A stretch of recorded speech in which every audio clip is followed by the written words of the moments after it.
Hi guys.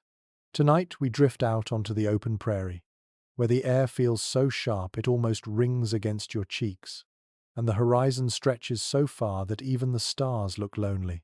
You step into that stillness now, listening to the faint crunch of frost under your boots, feeling how the cold slides silently inside your coat no matter how tightly you wrap it.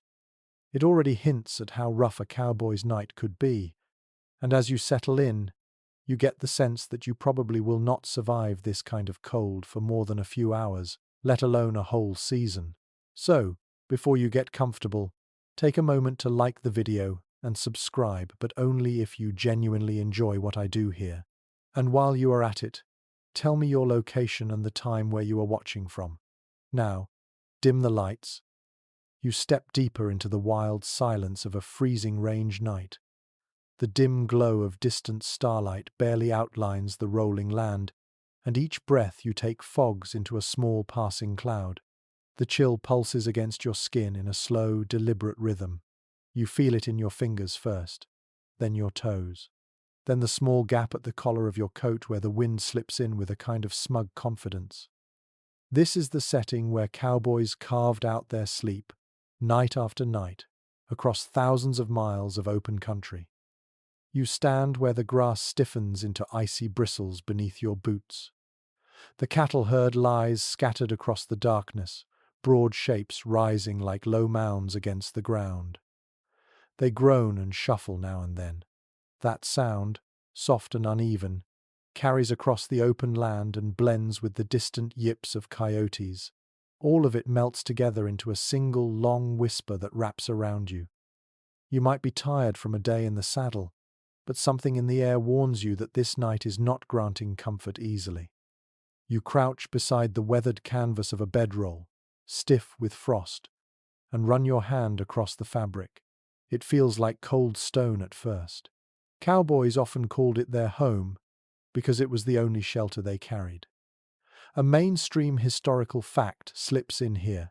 By the late 19th century, most working cowboys relied on a combination of canvas and wool blankets, rolled tightly and slung behind the saddle, to handle cold nights. It was a simple system, but out here simple meant dependable. You unbuckle the straps. The roll unfurls with a slow sigh, releasing trapped dust, old smoke, and a hint of horse sweat. The wind catches the edge of your coat and tugs. You turn your face slightly, bracing. The horizon glimmers with that strange silver glow that often appears in winter plains at night. It is not moonlight exactly, more like the reflection of cold air rolling across the land. You feel your shoulders instinctively rise, as if you are preparing for a test. A fringe tidbit comes to life here. Some old cowhands swore that frost had a smell, claiming they could scent incoming lows by the sharp, metallic tang that hit their nose hours before the temperature dropped. You inhale deeply, wondering if you can catch it. Maybe there is something there, or maybe the cold is playing tricks on you already. You lower yourself onto the canvas and feel the ground's hardness radiating upward. It is remarkable how quickly the earth drains warmth. You shift your weight, feeling every ridge of frozen soil pressing through the fabric. Cowboys quickly learned that the ground itself was the real enemy. Not the air, not the wind, the earth. The cold seeped efficiently from below, crawling steadily up the spine no matter how many blankets lay between.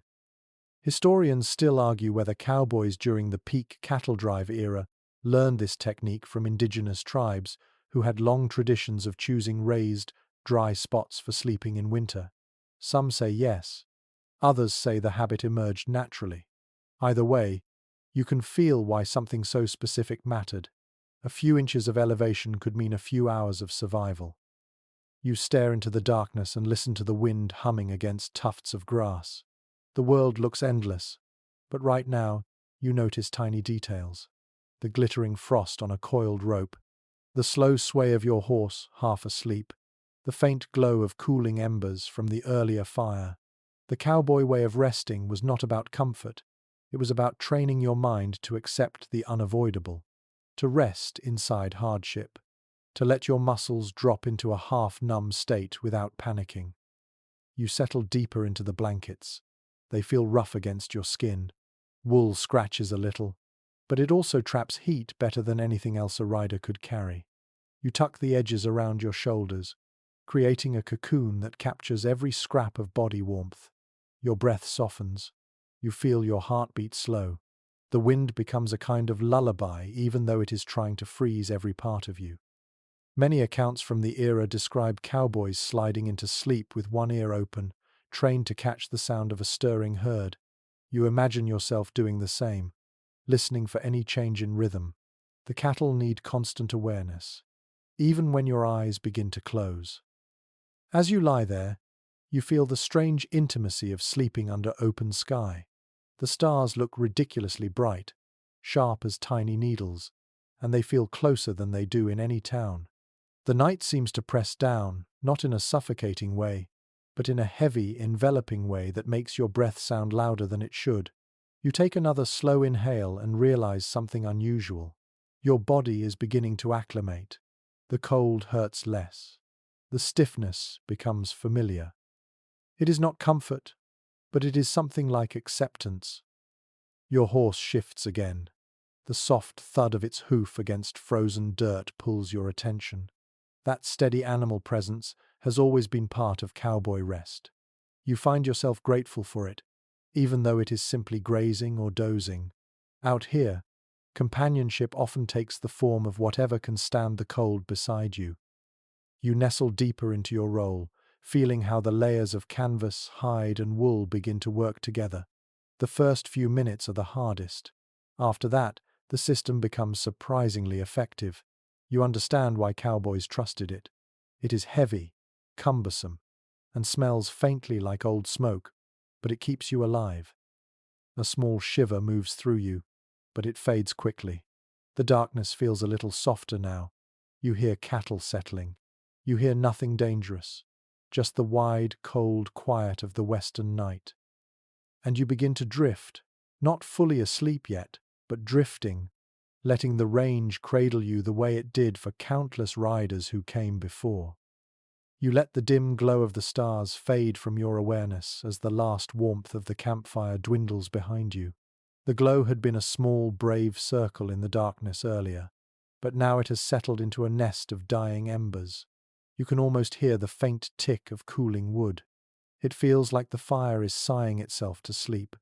Your body shifts reluctantly away from that memory of heat, and the cold slides back in, as if it had just been waiting politely for its turn. You move slowly, feeling every inch of temperature change, and it makes you understand why cowboys guarded firelight as if it were a precious animal. The cold deepens as you leave that fading halo behind. It gathers around your shoulders first, then slips down your arms, then nestles into the folds of your clothes. You notice how your breath thickens in front of your face, drifting upward like slow smoke. Even though the night is still, the air has weight. It presses against your cheeks, presses against your chest, presses into your gloves. You crouch to brush a little frost from your sleeve. The crystals scatter instantly, catching what little starlight remains. Cowboys faced this scene countless times, and each time they made the same mental calculation. Do you stay near the fire, risking sparks catching in dry grass or alerting rustlers or predators with the glow? Or do you step away and let darkness swallow everything? For many cattle drives, the answer was simple. Flames were a liability. Even on frigid nights, cowboys often let them die down until only soft red coals remained. A mainstream historical fact adds itself here. Many trail bosses in the late 19th century prohibited large fires during active drives unless weather demanded it, because the light could scatter the herd or attract unwanted eyes. It was a matter of caution, not comfort. You settle into the shadows now, feeling how different the world becomes without that friendly circle of warmth. It is surprising how much noise disappears. Without crackling wood, without the subtle pop of sap, you start to hear things you had not noticed before. The quiet rustle of a distant steer rubbing against a bush, the soft groan of leather as your horse shifts its weight, the steady hum of wind weaving through dry grass. It forms a small orchestra that only the cold can conduct. You sit down, adjusting the layers of your blanket and coat. The canvas bedroll you unfurled earlier rests behind you, still holding the warmth of your body. You lean back onto it. The cold ground pushes through, but the fabric between you and the earth works hard to hold the heat you earned. Cowboys developed a strange relationship with fire, warmth, and darkness. They learned to treat each with respect, but also with an attitude that feels almost sarcastic. If the night wanted to freeze them, fine. Let it try. The body adapts faster than pride does. A fringe tidbit slips in here to keep you company. Some cowboys insisted that the best way to stay warm at night was not by hugging the fire, but by eating something greasy before bed. Bacon, beans with lard, even cold biscuits soaked in fat. They believed that the slow burn of heavy food kept the body warmer through the night. Whether it worked or not is still debated. You imagine chewing a tough strip of bacon now, the salt stinging your lip, wondering if it could possibly help against the kind of cold that seems to have patience carved into its bones. You adjust again, shifting your weight so the canvas does not bite quite so sharply. The last flicker of your earlier fire glints weakly. It is tempting to rebuild it. All you would need is a little dry grass, a spark, a few twigs, but something stops you. A note of cowboy instinct, perhaps, whispering that darkness is safer. Historians still argue whether cowboys avoided bright flames mainly for herd psychology or primarily for fear of bandits and raiding parties. Some accounts favor one explanation, some the other. Maybe both are true. Out here, every choice pulled double duty. The herd murmurs again, a rippling hush that sweeps across the plains like a slow wave. You turn your head to listen. Those sounds become your safety net. They tell you that the cattle are calm, which means predators are distant, and no spooked animal is about to cause a stampede. This natural rhythm was one of the reasons cowboys could sleep at all. You can feel yourself tuning into it, matching your breath to the slow lull of the animals. It creates a kind of half-meditation, a trance born out of exhaustion and trust. The cold tries once more to get your attention. It tugs at your fingertips, then your jaw. You rub your hands together slowly. The friction builds a tiny pocket of warmth. You hold it close, savoring it. Cowboys often said that the trick was not to fight the cold aggressively, but to let your body settle into a calm, balanced state. Panic wastes energy. Anger wastes breath. Stillness keeps heat where it matters. You watch the remaining glow from the fire give its last faint wink. Now everything around you becomes shapes, outlines, and shadows. You shift to lie back fully on the roll, pulling the wool blanket up to your chin. The scratchiness feels strangely comforting. You tuck your feet in tight, creating small pockets of trapped heat at the bottom. Your shoulders relax. You feel your spine ease. The night grows enormous. You stare straight up at the sky. Stars scatter themselves across the darkness, each one impossibly bright. They do not twinkle as much as you expect. They just hold themselves steady, patient, watchful. You imagine cowboys staring at these same stars, feeling the same stillness, letting the same cold settle around them as they drifted off. You breathe in. The air is shockingly crisp, almost sweet. You breathe out. It curls into a faint cloud that vanishes immediately. Your eyelids grow heavier with each slow breath. The cattle keep murmuring. The grass keeps rustling. The night keeps pressing its cold hands gently around you. Even the absence of fire becomes soothing.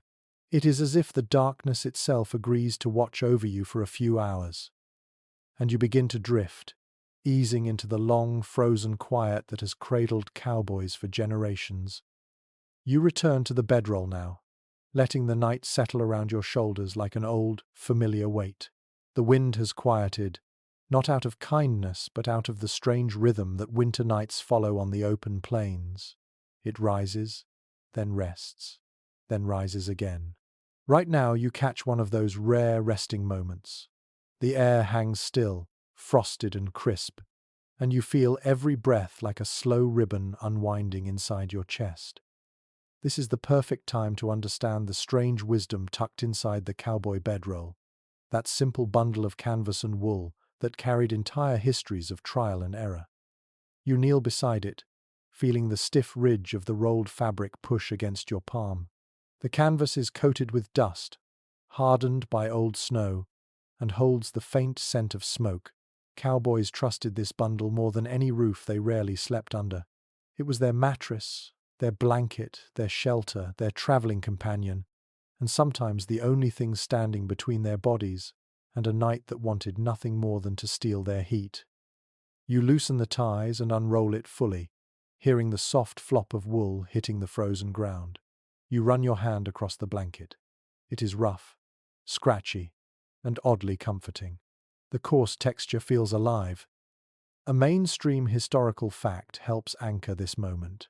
By the late 19th century, the classic cowboy bedroll had become standardized across the West. It usually consisted of two wool blankets wrapped inside a heavy canvas sheet, all rolled tight and tied with leather straps. The wool provided warmth even when damp. The canvas blocked wind and kept out snow. This design came partly from military roll systems used in earlier frontier campaigns. Cowboys adapted it, toughened it, and swore by it for generations. You feel that practicality now.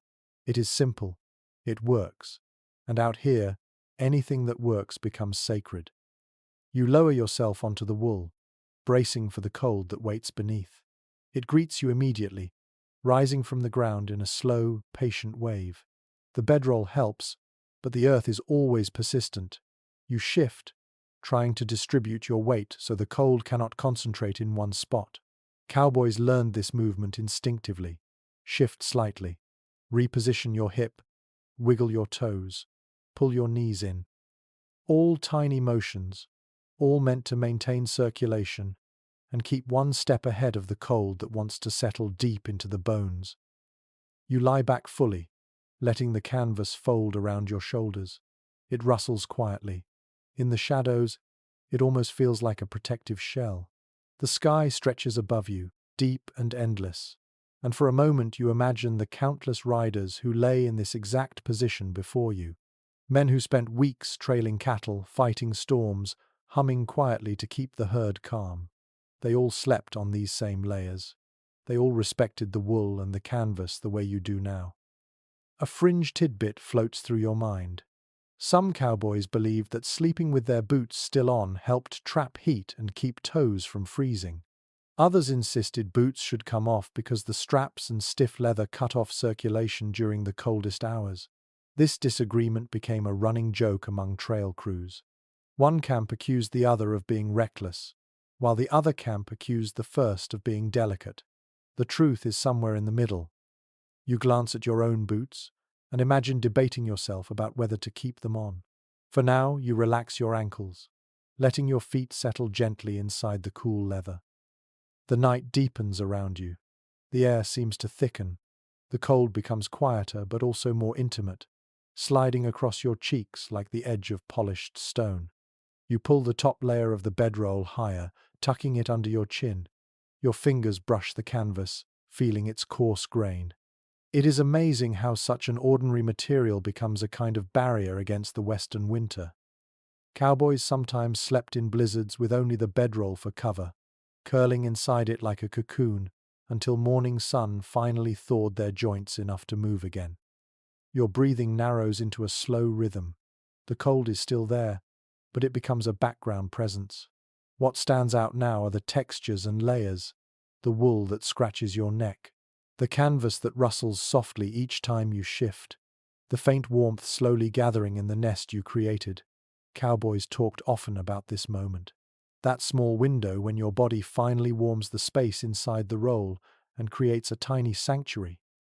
If you miss that window or fail to settle right, the night becomes a long fight. But if you catch it, if you relax at the right time, the cold becomes manageable, almost gentle.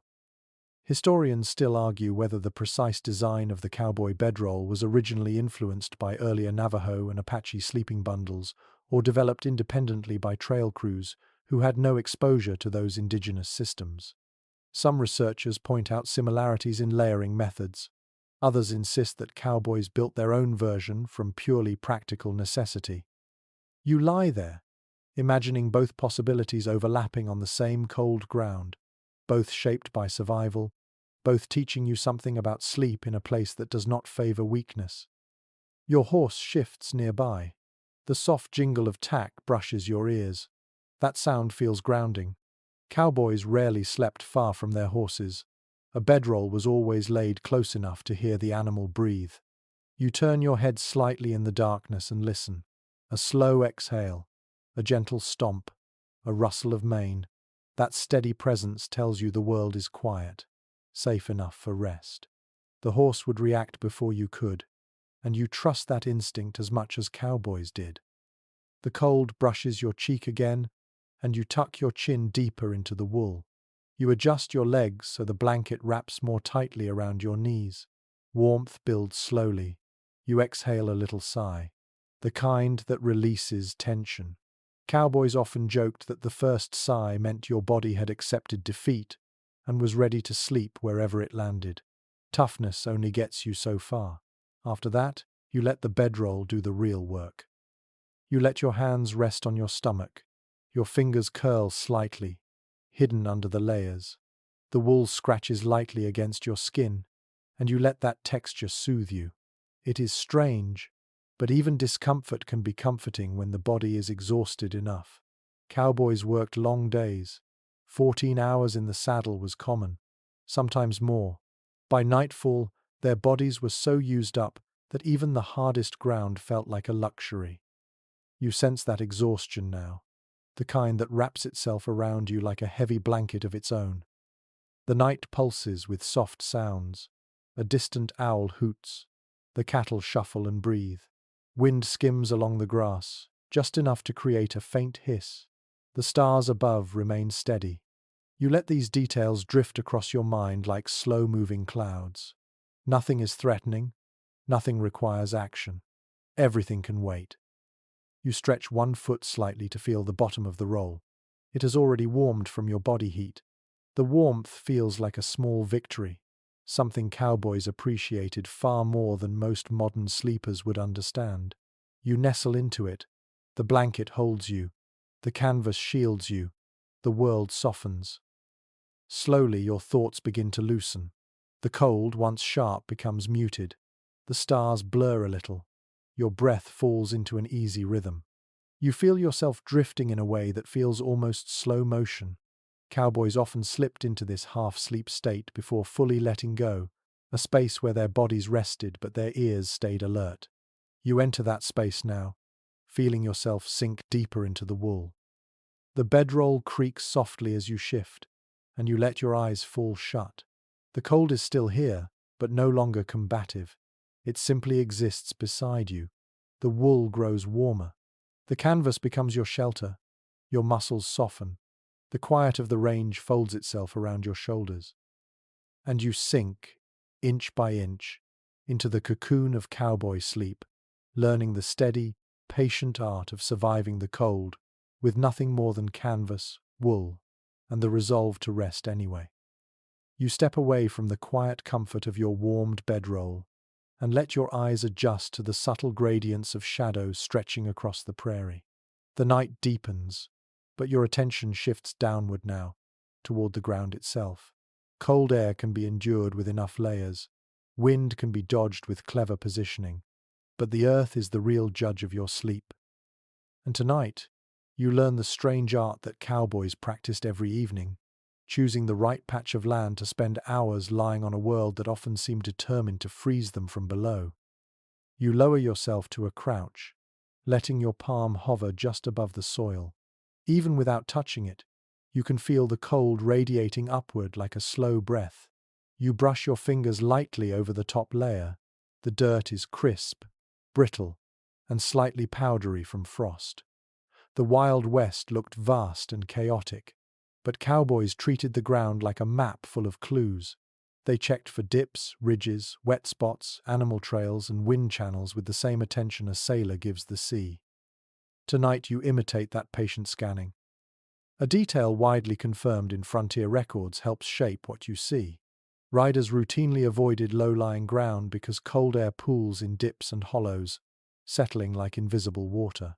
Even a difference of a few feet could mean the difference between waking stiff or waking numb. You straighten your back and scan the area with new eyes. That slight rise over there could keep your spine from freezing. That gentle slope could catch the wind in the wrong direction. Cowboys learned this instinctively, after countless nights spent regretting poorly chosen spots. You take a few steps toward a cluster of dried sagebrush. The plants rustle faintly, carrying a scent that feels dusty and herbal. You touch one, letting its branches scratch lightly against your glove.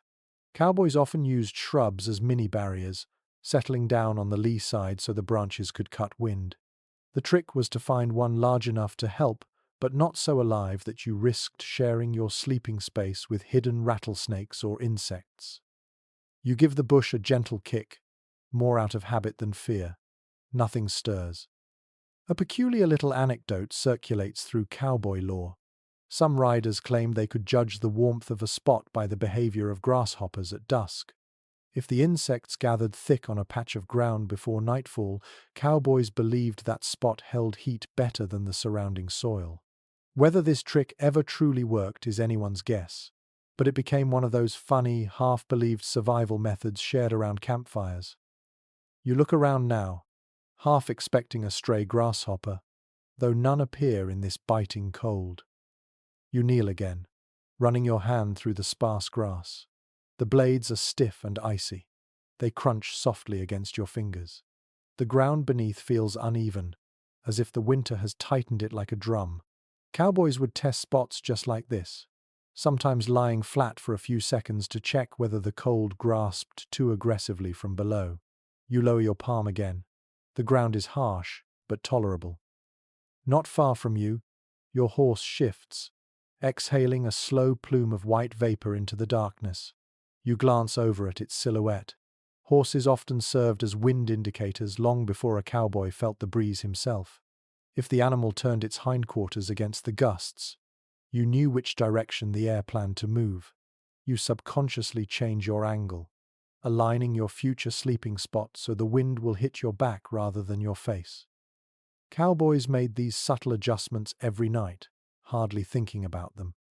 A topic that continues to cause disagreement among researchers comes to mind as you study the Earth again. Some experts argue that cowboys borrowed much of their ground selection strategy from observing local tribes who had perfected winter sleeping techniques over centuries. Others propose that the knowledge developed independently, as any group living outdoors long enough would reach the same conclusions. No final answer satisfies everyone, but standing here, you understand why the debate persists. The harshness of the land forces creativity. Many cultures could arrive at similar solutions.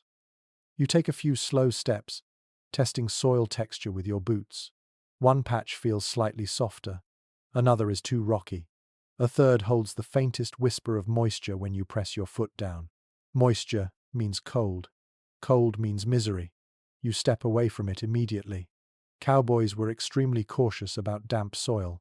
Even a little dampness sank through blankets during the night, turning sleep into a shivering, half-conscious fight. You feel a small shudder imagining it. You wander closer to a fallen log lying at a gentle angle. The wood is pale, stripped by weather and sun. You run your hand across it, feeling the grain push back against your glove. Fallen logs offered shelter from wind, and sometimes provided a barrier against drifting snow.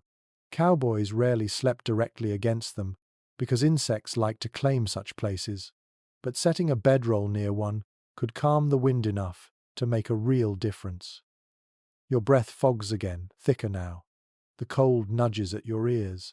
You rub your hands together, creating a small pocket of warmth. You step lightly around the area, imagining where a cowboy might position himself. You picture him dragging his roll into a narrow strip beside a rock, using the stone as a shield. You imagine him choosing the space between two bushes so the wind funnels above rather than through him. You finally settle on a spot, slightly raised, dry. shielded by the faint curvature of the land. You kneel and press your palm flat against the earth. It is still cold, of course, but the chill is not aggressive here, more like a quiet presence than a biting force. This is where the cowboy version of logic played out. The perfect sleeping ground was never comfortable by modern standards. It was simply the least terrible option. You sit back on your heels and inhale slowly, letting the scents of dust, winter grass, and faint horse sweat drift into your lungs. The cold scratches your throat a little. You exhale carefully. The earth beneath you holds no warmth, but it also offers no malicious surprises. That is enough. You let yourself ease down onto your side for a moment, testing the fit of your body against the ground. Your shoulder protests. Your hip feels the hardness immediately. You shift. You adjust the angle of your knee. You adjust the tilt of your foot. The movement becomes a negotiation. Cowboys negotiated like this nightly, asking the ground for just enough tolerance to fall asleep without freezing solid. Your ear presses close to the earth for a moment, and you hear something faint, a distant thud, maybe a slow hoofbeat from another horse in the herd, or the quiet shifting of a steer settling in for the night. Sounds travel oddly through solid ground. Cowboys used those subtle vibrations as an early warning system long before the eye caught movement. You sit back up, brushing frost from your sleeve. The sky above is tranquil now, painted with dim starlight that feels softer than earlier.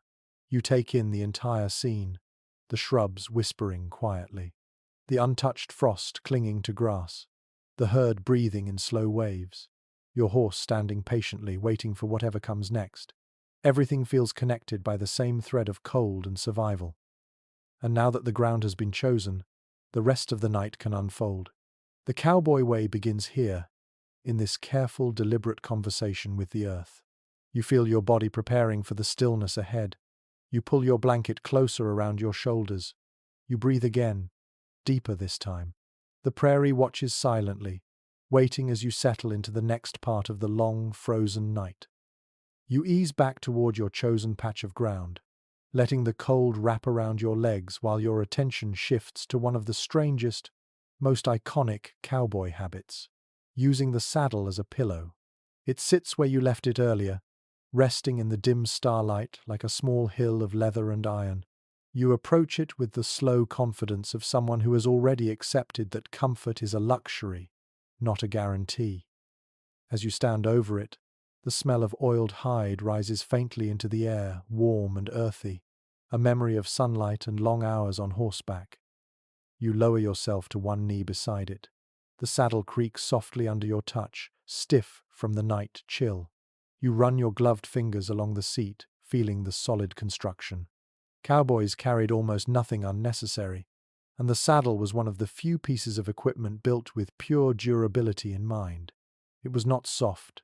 It was not forgiving, but it was their one reliable support structure, on the trail and off it. According to descriptions preserved in many old ranch journals, riders habitually used the saddle under their head because its high cantle kept the neck aligned and elevated, preventing cold air from sinking straight into the spine. You test that idea by lifting the saddle slightly. Even in the dim light, it gives the impression of sturdiness, as if carved more from stubbornness than material. You shift the saddle near your bedroll and angle it so the horn points faintly upward at an angle that feels natural. To modern eyes, this would look ridiculous, but to a cowboy, this setup made perfect sense.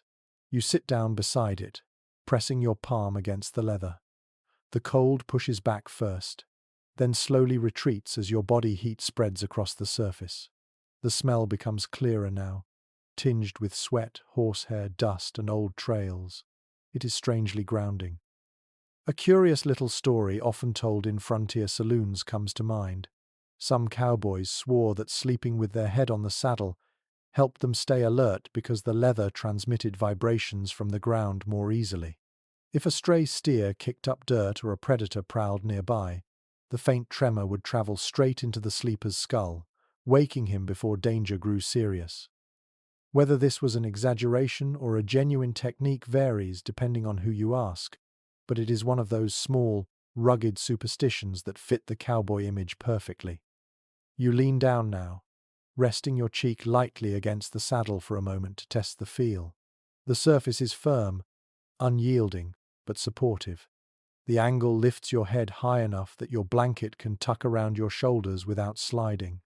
Cowboys counted on this positioning to trap heat better. If the shoulders exposed themselves to the night breeze, warmth leaked out fast. You feel how the saddle helps prevent that. As you shift again, adjusting your weight, a thought passes through your mind, echoing the disagreements of many researchers who study frontier life. Some propose that this pillow technique originated from Spanish vaqueros, whose saddles were taller and naturally shaped for head support during rest. Others argue that American cowboys simply adopted the habit independently after long nights of improvising comfort wherever possible. There is no single answer that satisfies every viewpoint. You sense the ambiguity, and it feels fitting. The West was built on improvisation, not standard instruction. You slide your blanket closer, pulling it over your chest as you settle your head fully against the curved leather. A small jolt of cold snakes up the back of your neck at first. You grit your teeth, then relax. Slowly, the surface warms. You feel your muscles settle into the shape of the saddle's arch, and the lines of tension tucked into your neck ease away. Your horse stands a few steps away, watching you with a sleepy curiosity. The animal's warm breath drifts in soft puffs.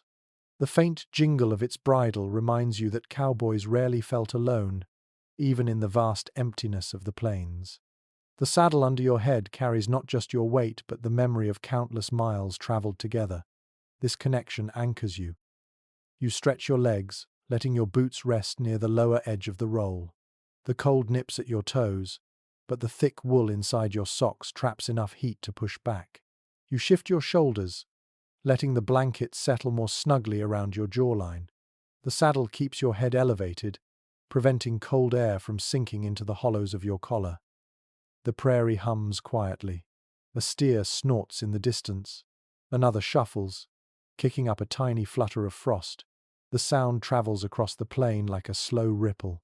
Your eyes grow heavy, but you remain aware. Cowboys always slept in a half-ready state, bodies exhausted but minds sensitive to shifts in noise. You feel that same alertness now. The saddle's horn presses near your temple, solid and cool. Cowboys sometimes tucked their hats over the horn while sleeping, letting the brim act as a shade against moonlight or early dawn. You try that motion now. Your hat hangs loosely over the horn, tilting just enough to block the brightest stars from shining directly into your eyes. A soft darkness settles. Your breath slows, warm against the cold air as it escapes your nose. The blanket muffles the faint crackle of frost catching in the wind. You close your eyes gently, feeling the odd comfort of such a firm pillow. Cowboys preferred this solidity. Softness often meant dampness, and dampness meant misery. A saddle never got damp unless the world drowned in rain. On dry nights like this one, it was dependable. You tighten your arms around your chest, feeling your body sinking deeper into the small warmth pocket now forming around you. The saddle supports your head at just the right angle, letting your neck unclench. Your spine begins to settle. Your knees relax. Your jaw loosens. Every few seconds, your horse exhales. Each breath reassures you. Nothing is stirring in the dark except a few lazy cattle. Silence spreads gently across the land. You breathe again, long and slow. The saddle seems to cradle the base of your skull just enough to keep you steady. You feel the strange intimacy of trusting an object so rough and utilitarian to carry you into sleep. Cowboys often joked that their saddle knew them better than their own families. After long nights like this, you understand why. Your body continues to relax. Your hands grow warmer under the blanket.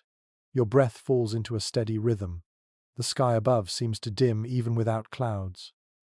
You let your head sink a little deeper into the leather curve, feeling the last tension slide away. The night grows still.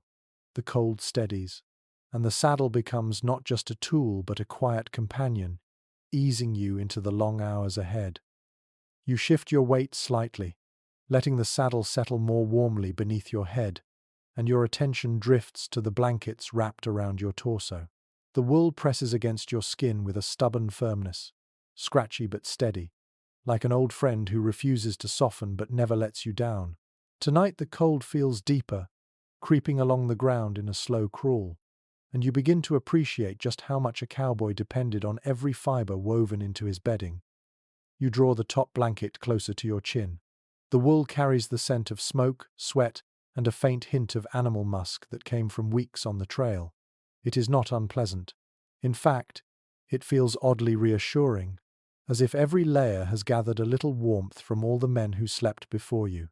Cowboys rarely washed their blankets, not because they enjoyed grime, but because the natural oils in wool repelled moisture far better when undisturbed. You run your fingers along the edge, feeling its rugged surface. The warmth it gives is slow, steady, and honest. A fact widely taught in frontier history helps shape what you feel now. Wool blankets were prized above almost any other piece of gear. They could insulate even when damp, a trait that saved countless riders from freezing after river crossings or sudden storms. Thick buffalo robes, when available, added an even richer layer of insulation. Early accounts describe cowboys trading almost anything except their horse to get a quality robe during winter drives. You understand the desperation behind that now, with the cold nipping through even your heaviest layer when the wind shifts. You adjust your position so the blanket forms a sealed cocoon around your shoulders. It rustles slightly, and the sound merges with the faint hum of the prairie. Your horse paws the ground nearby, then settles again. A moment later, a new scent slips into the air, something earthy, slightly musky. You reach for the second blanket at your feet and lift it closer to inspect its dense weave. Tucked inside is a lining made from buffalo hair, thick and coarse. Cowboys added these linings to blunt the worst winter nights. Buffalo hair traps heat the way few natural fibers can, creating pockets of warm air between each stiff strand. A small, curious story rises from memory. Some old trail riders insisted that sleeping wrapped in buffalo hide invited more vivid dreams, claiming the material carried the spiritual weight of the plains. They said the dreams could warn a man about trouble ahead, or remind him to check his herd before dawn. Whether you believe in such things or not, you cannot deny that the blanket carries a presence. It feels heavier than wool, older somehow, as if holding the echoes of a world that existed long before fences cut the land into neat shapes. You nestle deeper, pressing your cheek against the warm interior. The heat builds slowly, spreading across your chest and down your arms. The cold still presses at the edges, but your blankets form a barrier strong enough to make the night feel survivable. Your mind wanders to a long-standing scholarly disagreement about winter gear on the open range. Some researchers argue that cowboy bedding practices were heavily influenced by fur trading communities in the Northern Territories, who perfected the layering of hides and wool for sub-zero conditions. Others suggest that cowboys simply learned through hard experience and adapted whatever they could get their hands on. There is no firm consensus, and perhaps that mystery adds to the myth of cowboy resilience. You breathe in again, letting the warmth settle around your ribs as you imagine both cultures crossing paths on lonely plains. You tuck your knees slightly toward your chest, creating a small cradle of warmth that spreads quickly through your legs. The blanket brushes against the rough fabric of your trousers, and the friction generates a soft heat. Your boots stay close to the edge of the roll, collecting just enough trapped air to keep your toes from numbing. You flex your feet inside the leather, feeling blood circulate again. The range around you has fallen into a deep hush. Only the cattle break the silence, their movements soft and scattered, like slow waves passing through the dark. The sound helps you relax further. Cowboys often describe that steady rhythm as the best nighttime reassurance they ever knew. If the herd stayed calm, so could you. Your fingers wander across the seams of the buffalo-lined blanket. They feel thick, uneven, and hand-stitched. Cowboys frequently repaired their own bedding, patching tears with bits of leather or twine. These blankets aged like living things. Every mark told a story. A snag from a thorny bush, a scorch mark from a night spent too close to a fire, a tear sown clumsily by someone too cold to care about neatness. You feel the personality of the blanket as much as its weight. The cold presses gently at the top of your head, so you pull your hat down a little further. The brim tilts just enough to block the icy air without covering your breath. You tuck your chin deeper under the wool, and the warmth becomes richer, more intimate. Your body has finally built a pocket of heat inside the roll. You can feel it cling to your skin like a second layer, protective and steady. You shift one arm out from under the blanket. Immediately the cold clamps down, biting along the exposed skin. You pull the arm back in quickly. Cowboys learn to avoid that exact mistake. Expose one limb for too long and it could stiffen, making morning chores twice as painful. They kept everything tucked, sealed, and layered. You mimic that instinct now, feeling the importance of each inch of fabric around you. You turn slightly onto your side, pressing the buffalo lining closer. The coarse fibers create tiny pockets of air that trap warmth remarkably well. You inhale through your nose, noticing the faint scent of old leather, dried grass, and wool that has traveled hundreds of miles. These smells might seem harsh in daylight, but at night they become grounding. They tell you that you are wrapped in the same protection that generations of riders trusted. A breeze glides across the prairie, gentle but cold. It brushes the outside of your blanket, but the layers hold firm. You feel the wind's edge, a coolness that never reaches your skin. You relax into it, appreciating how well your primitive insulation shields you. Cowboys used what they had, but what they had was often brilliant in its simplicity. Your horse gives a soft grunt, then settles again. You shift your hips slightly, adjusting to the contour of the ground. Your body sinks another inch into the warmth. Your breath slows. The wool tickles your cheek. The buffalo hair cradles your chest. The darkness folds around you like a slow-moving tide. You feel the warmth growing stronger now. A slow, steady build. It crawls from your shoulders down to your knees, filling every corner of the space you created. This is why cowboys trusted wool and buffalo hide. Not because they were comfortable in the traditional sense, but because they offered survival disguised as rough bedding.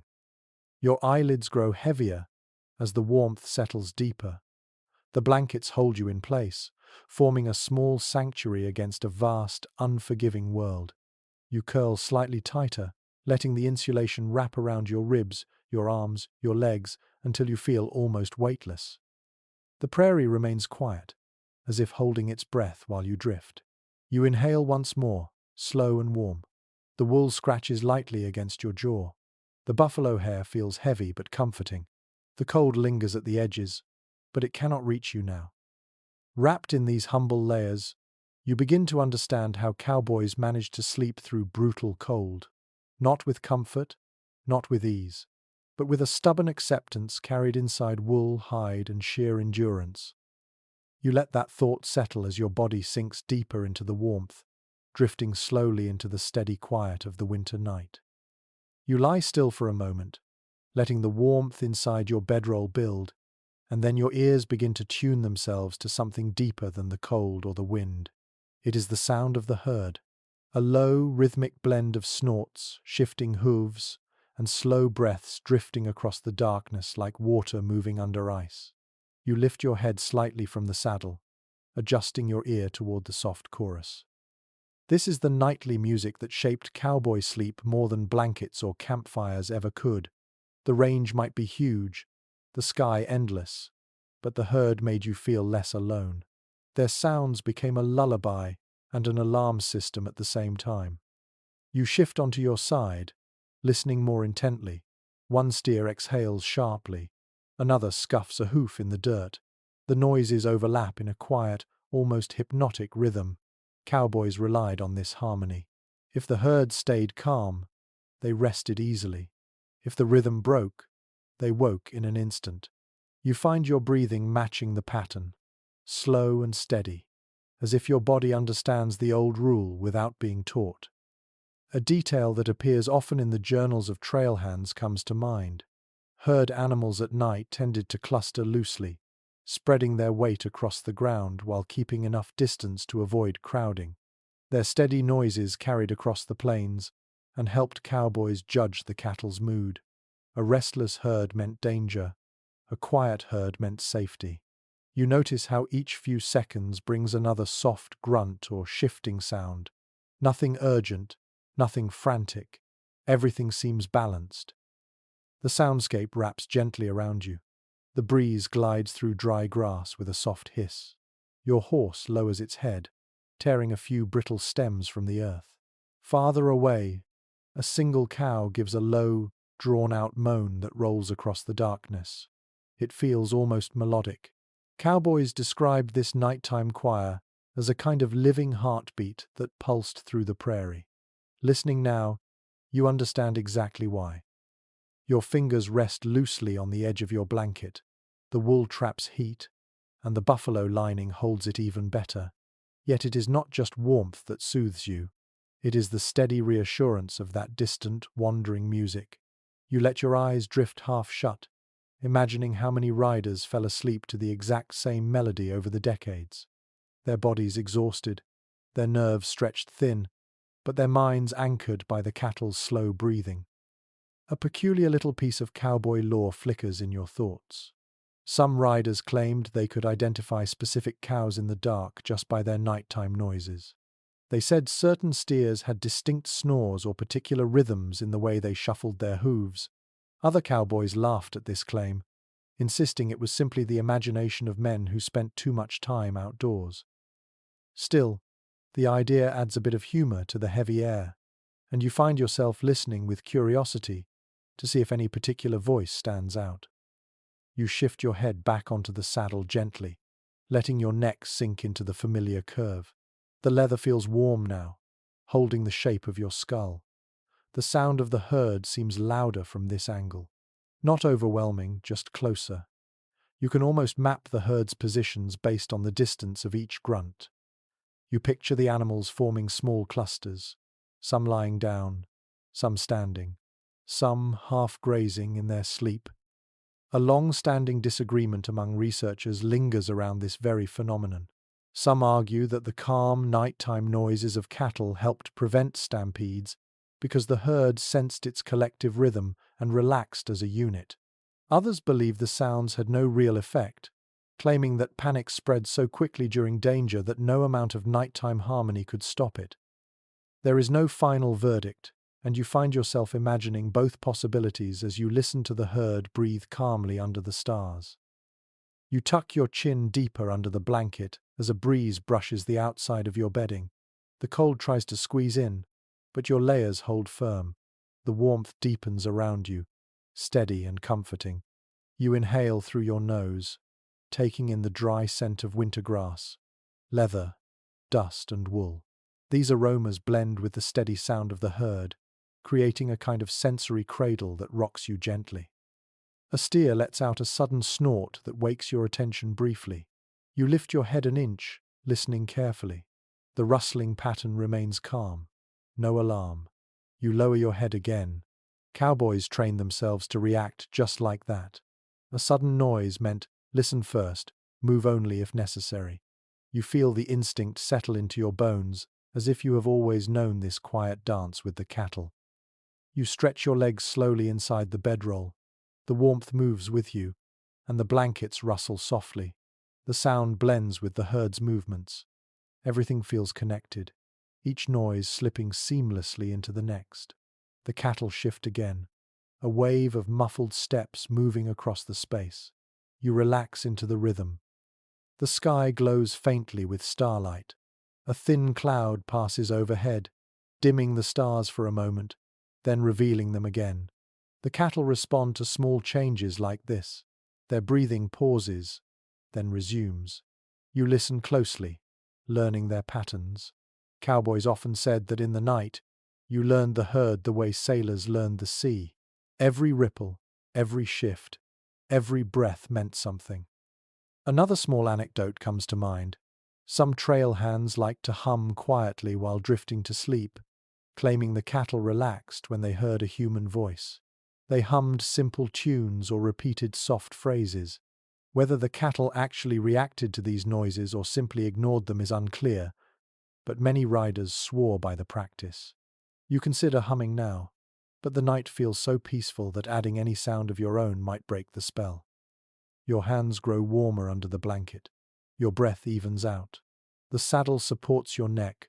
The herd sings quietly into the cold. Everything around you settles into a gentle stillness. And yet the stillness is not empty.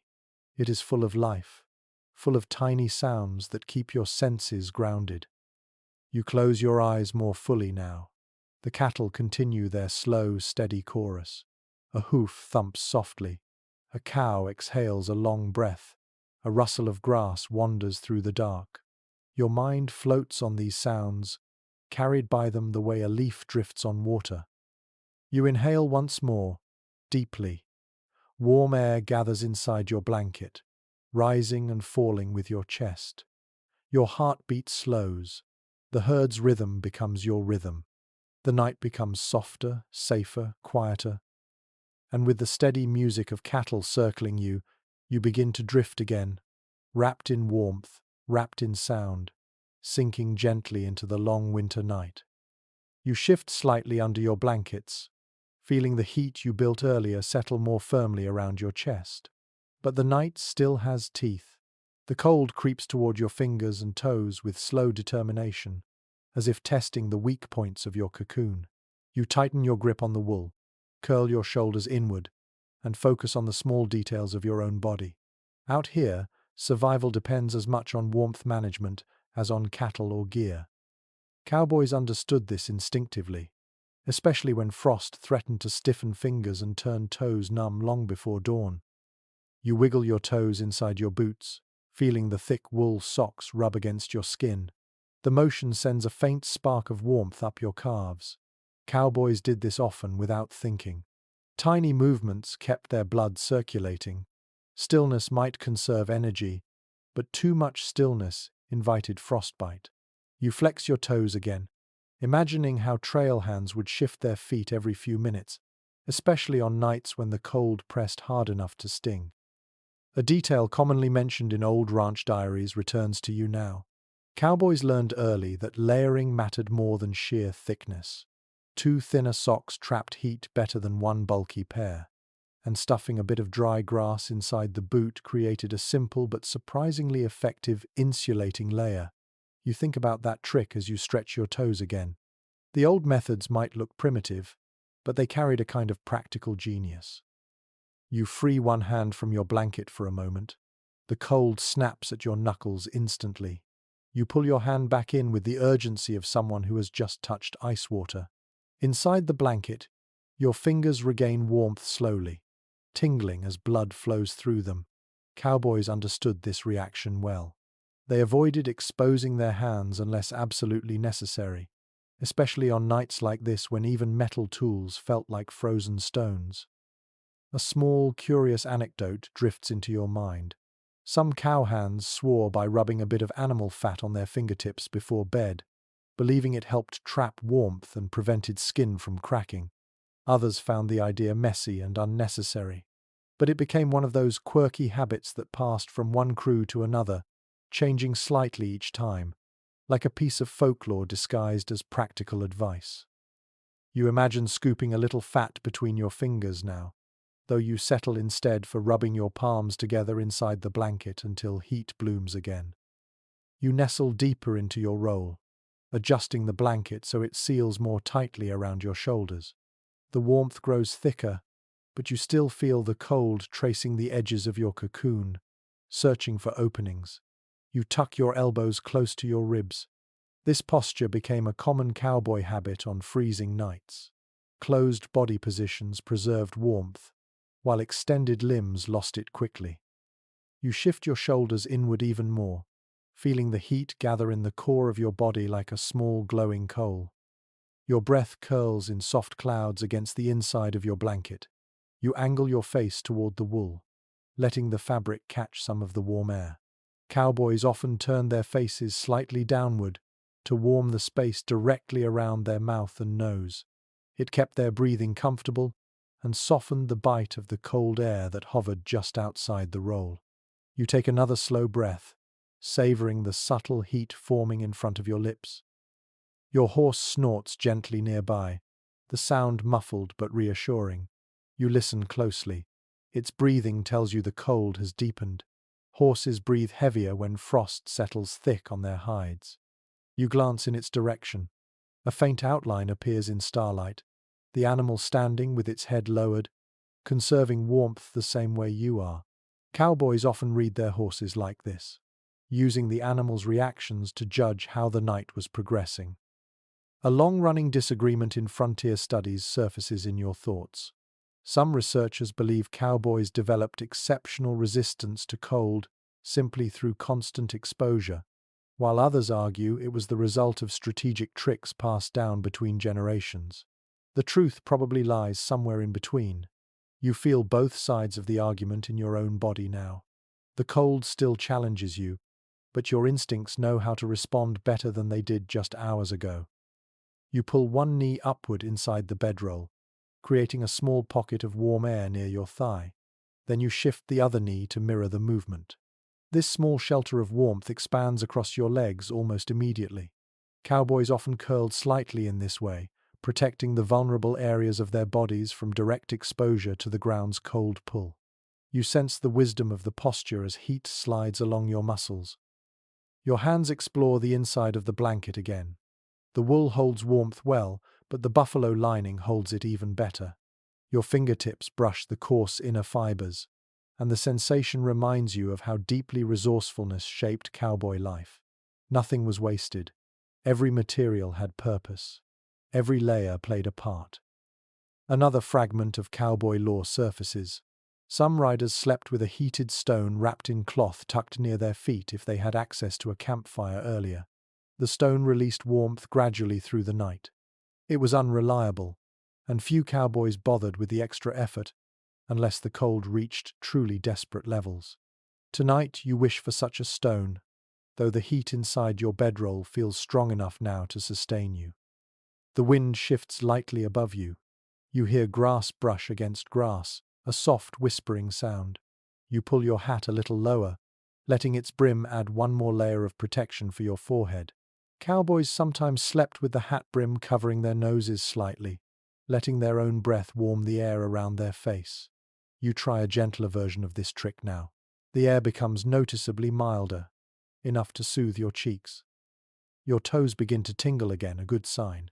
You wiggle them softly, keeping the blood moving. This rhythmic motion becomes almost hypnotic. You flex your fingers next, just a little, then tuck your hands tighter under your chest. The warmth gathers again. The herd murmurs in the distance, a slow sweep of sound across the night. You listen closely, letting their rhythm comfort you. Each noise reminds you that you are not alone out here. Even in this cold so sharp it feels ancient. The cattle breathe, shuffle, and drift. Their warmth radiates into the air, subtle but present. You curl deeper into your blankets. The warmth becomes fuller now, soaking into your spine and shoulders. Your body has stopped fighting the cold and instead learned to work with the insulation around you. This shift feels peaceful, almost meditative. Cowboys describe this moment often, the point where the cold stops being an enemy and becomes simply part of the night.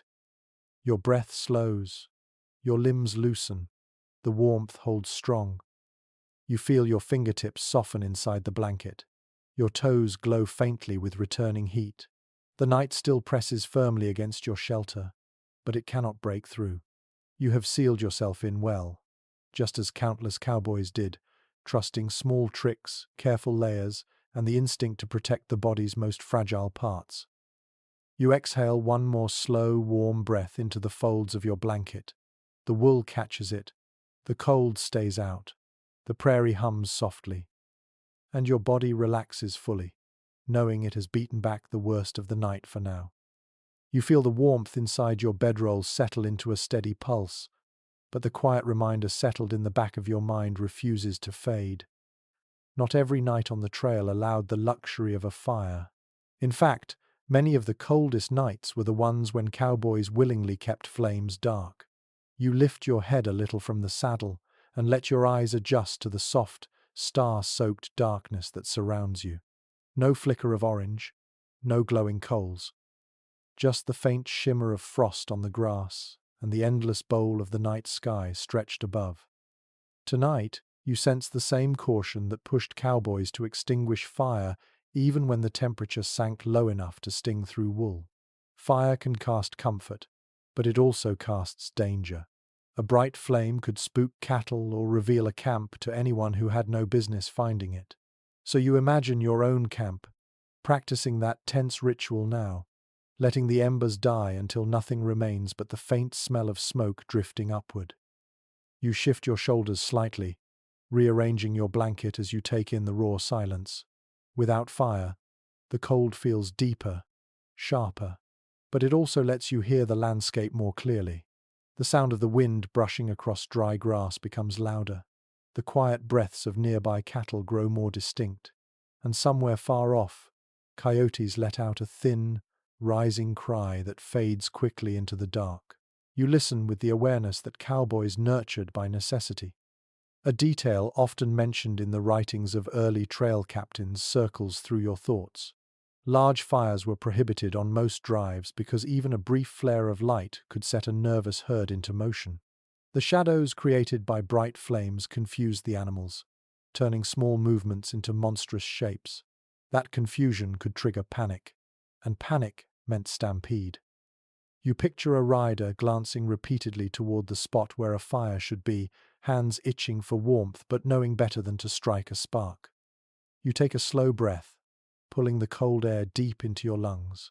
The sky feels enormous without the intrusion of smoke or firelight. Stars sharpen. The air turns glassy and still. Your senses stretch outward, reaching past your own small warmth. Everything feels both fragile and vast at once. Your fingers adjust the edge of your blanket again. Inside the roll, heat collects well. Outside it, the cold hangs like a curtain. You press your cheek to the wool and feel how quickly the temperature changes when just a bit of skin is exposed. Cowboys knew that even brief exposure could cost them precious heat. That knowledge shaped every movement.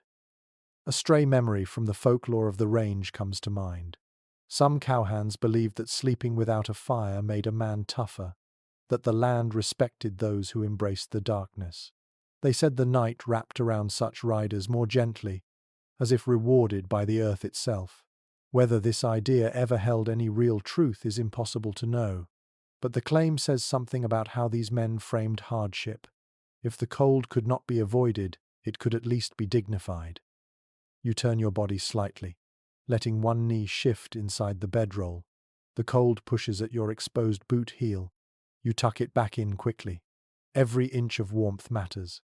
You curl your legs tighter, sealing yourself more firmly inside the layers. The absence of fire makes the cold less forgiving. You sense the ground beneath you as a slow, patient force that pulls at the warmth inside your bones. The sky above takes on a black-blue sheen. A faint halo of frost begins to form on your hat brim. You tap it lightly and brush off the glittering crystals. Cowboys often woke to find themselves covered with a delicate coating of ice on nights like this. Their blankets grew stiff. Their saddles glinted white. Even their eyelashes froze together if they slept too long. A debate among frontier historians returns to your mind as you stretch your arms slightly under the covers. Some argue that cowboys avoided fire mainly to protect the herd from confusion. Others insist the caution had more to do with avoiding unwanted visitors, both human and animal. Bandits, rival trail outfits, and even curious wolves all found their way to firelight. The truth likely lies in the combination of both explanations. The West rarely offered a single reason for anything. You draw your hands deeper beneath your chest and breathe into your blanket to create a pocket of warm air. The wool absorbs the heat quickly. You exhale again.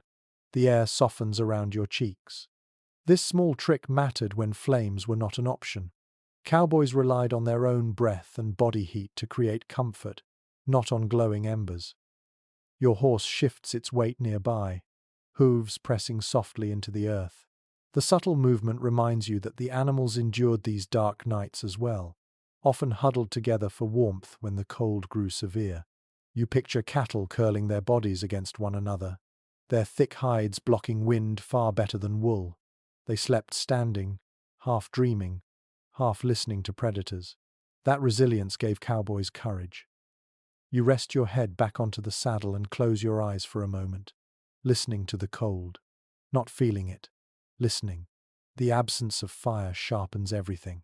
You can sense the faint tremor of hooves through the ground, the hush of shifting animals, the small crack of frost breaking under pressure. These sounds wrap around you, creating a different kind of comfort. Not warm, but familiar. You open your eyes again and stare upward. The stars seem brighter now that your eyes have adjusted. They cluster thick above you, forming pale rivers across the sky. Cowboys often pass time naming constellations or creating their own stories to stay awake during night guard. In the quiet of a fireless camp, the sky felt closer. You imagine picking out your own constellations now, tracing your finger through the air and connecting stars as if they are part of some forgotten map. A cold breeze slips across your cheek. You retreat deeper into your bedroll. The buffalo hair brushes your chin, warm and dense. This fabric becomes your anchor again. Without fire, you depend entirely on the materials around your body: wool, hide, canvas, and breath. These were the real tools of survival. You stretch your toes again, feeling them regain warmth. The sensation spreads slowly upward. You shift your hips, settle more deeply into the earth, and let your body mold to the contours of the ground. The cold still presses, but you have learned enough tricks to manage it. Another story from cowboy lore rises gently in your memory. Riders sometimes whispered that the nights without fire made the stars whisper to the ground. No one agreed on what that meant, but the idea always held a quiet charm. Perhaps they meant that, in the dark, every sense sharpened. Perhaps they meant that silence held messages if a man was patient enough to listen. You close your eyes again and hear the soft murmur of cattle far across the camp. Their breaths meet the wind and blend with it. Your horse exhales in a gentle sigh. You settle your chin into the blanket, taking one last slow breath of warm air. Without fire, the night becomes honest. It shows you its cold edges, its shadows, its quiet truths. The prairie does not hide behind flickering light. It stretches open, wide and stark, and waits for you to accept it. You do. And wrapped inside your blankets, warmed little by little through your own efforts, you drift into sleep guided not by firelight but by the pure, unbroken darkness of the wild. You shift slightly in your bedroll, letting the darkness settle more heavily around your shoulders. The cold has reached its deepest point of the night, a kind of quiet intensity that presses against the ground and folds into every hollow of the land.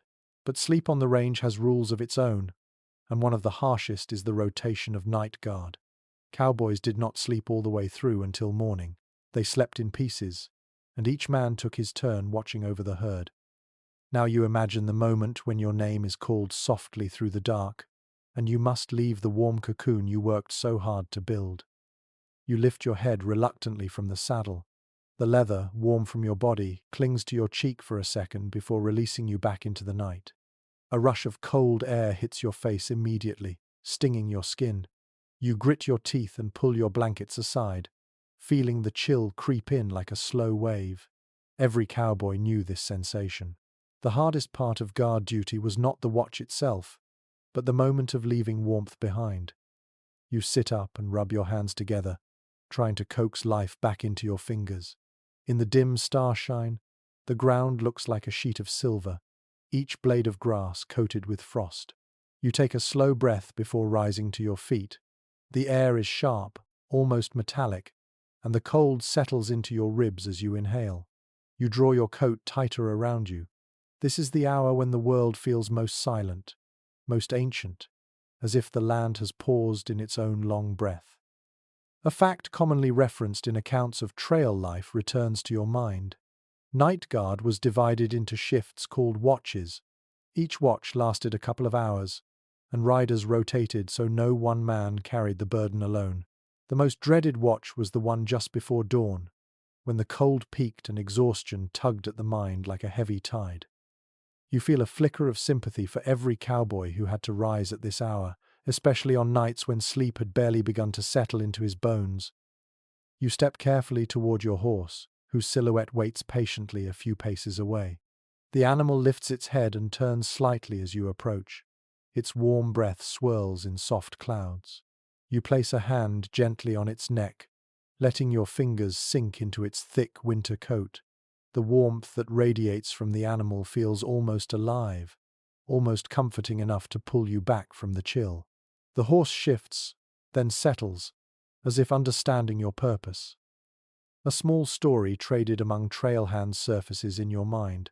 Some riders insisted that a horse could sense when a man on guard duty was drifting towards sleep, nudging him gently or stamping a hoof to snap him awake. Whether this was true or simply the wishful thinking of exhausted cowhands, the image brings a faint smile to your face. You would appreciate such a guardian tonight. You begin your slow walk around the perimeter of the herd. The cattle rest scattered across the frost-coated ground, their bodies rising like dark mounds in the pale starlight. You listen closely. A snort, a shuffle, the slow grind of a hoof against frozen soil. These sounds tell you the herd is calm. The rhythm is steady. Nothing is stirring with fear. You pull your coat tighter as a gust of wind passes through. It is not strong, but it carries a bite that slips through seams and creeps along your spine. You tuck your chin into your collar. Cowboys fought cold not with thick clothing but with constant movement. A slow patrol around the herd created enough warmth to keep blood flowing. Still, the cold always managed to slip in somewhere, a reminder that the night was not a companion but a challenge. A small, curious tale flickers across your memory. Some cowboys chewed on small slivers of rawhide during guard duty to keep themselves awake. Others sang very softly or muttered stories under their breath to keep their minds from drifting. The point was simple. Stillness invited sleep, and sleep on guard invited disaster. You pause for a moment near the edge of the herd and let your eyes scan the horizon. The land stretches out like a dark ocean, rippling slightly in the faint breeze. A few scattered clouds drift across the sky, their shapes barely visible against the stars. You listen again. Nothing unusual. The cattle continue their quiet breathing. A disagreement that appears often in discussions of cowboy life crosses your thoughts. Some researchers claim night guard was the most feared task of the trail, more frightening than storms or river crossings. Others argue it was simply the most exhausting. The truth likely lies in the overlap of both feelings. Fear kept men alert. Exhaustion tried to pull them under.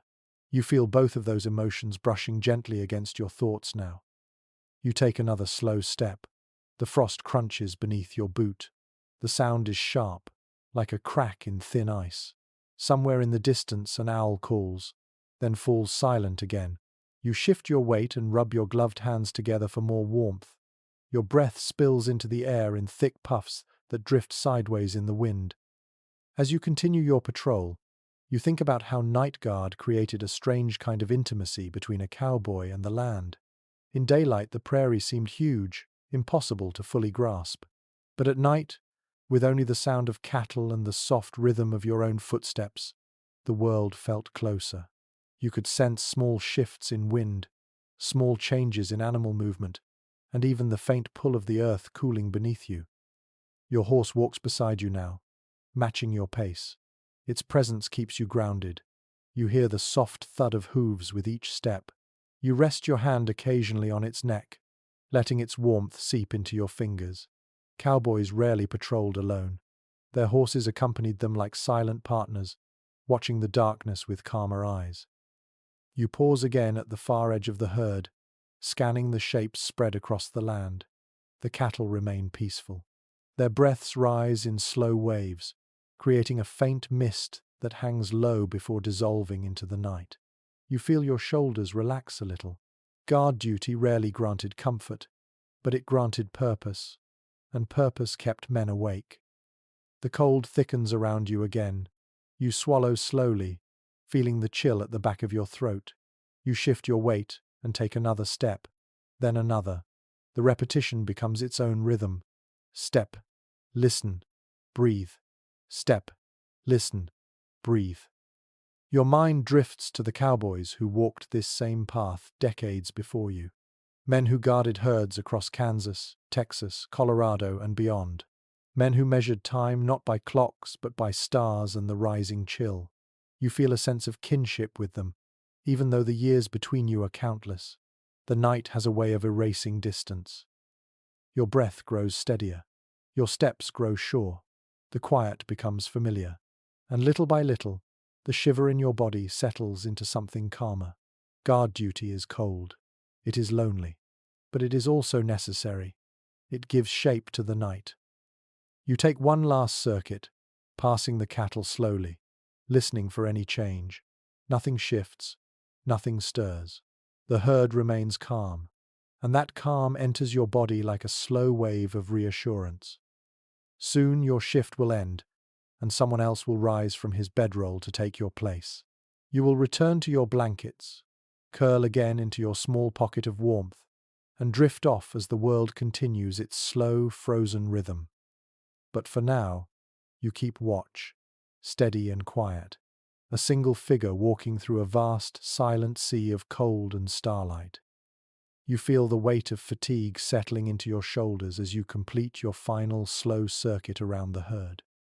The cold has sharpened again, the kind that sneaks beneath your coat and curls against your ribs.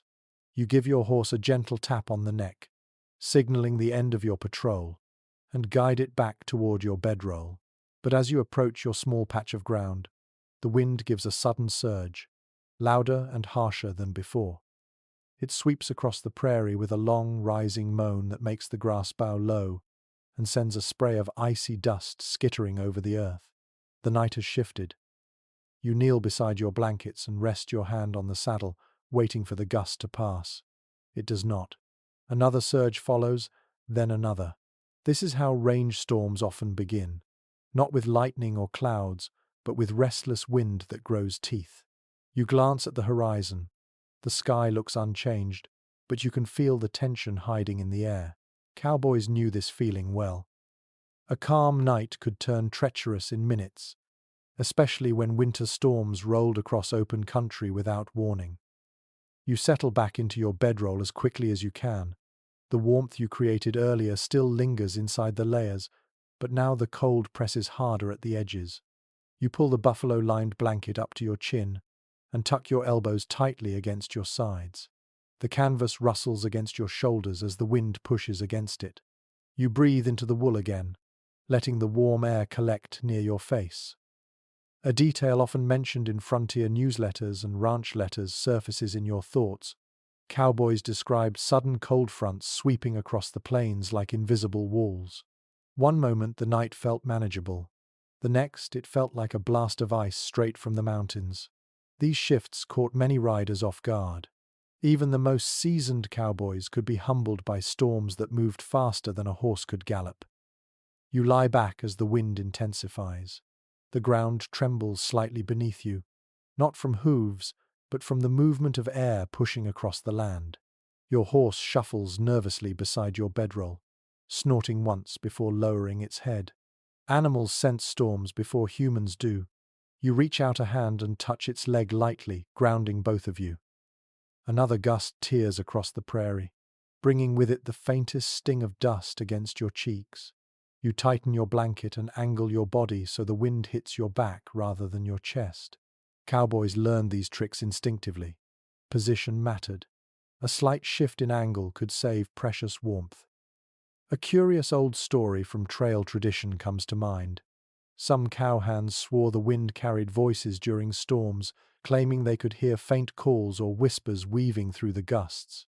Others dismissed it as the imagination of exhausted men trying to stay awake. Tonight, as you listen closely, the wind does seem to hold a strange timbre.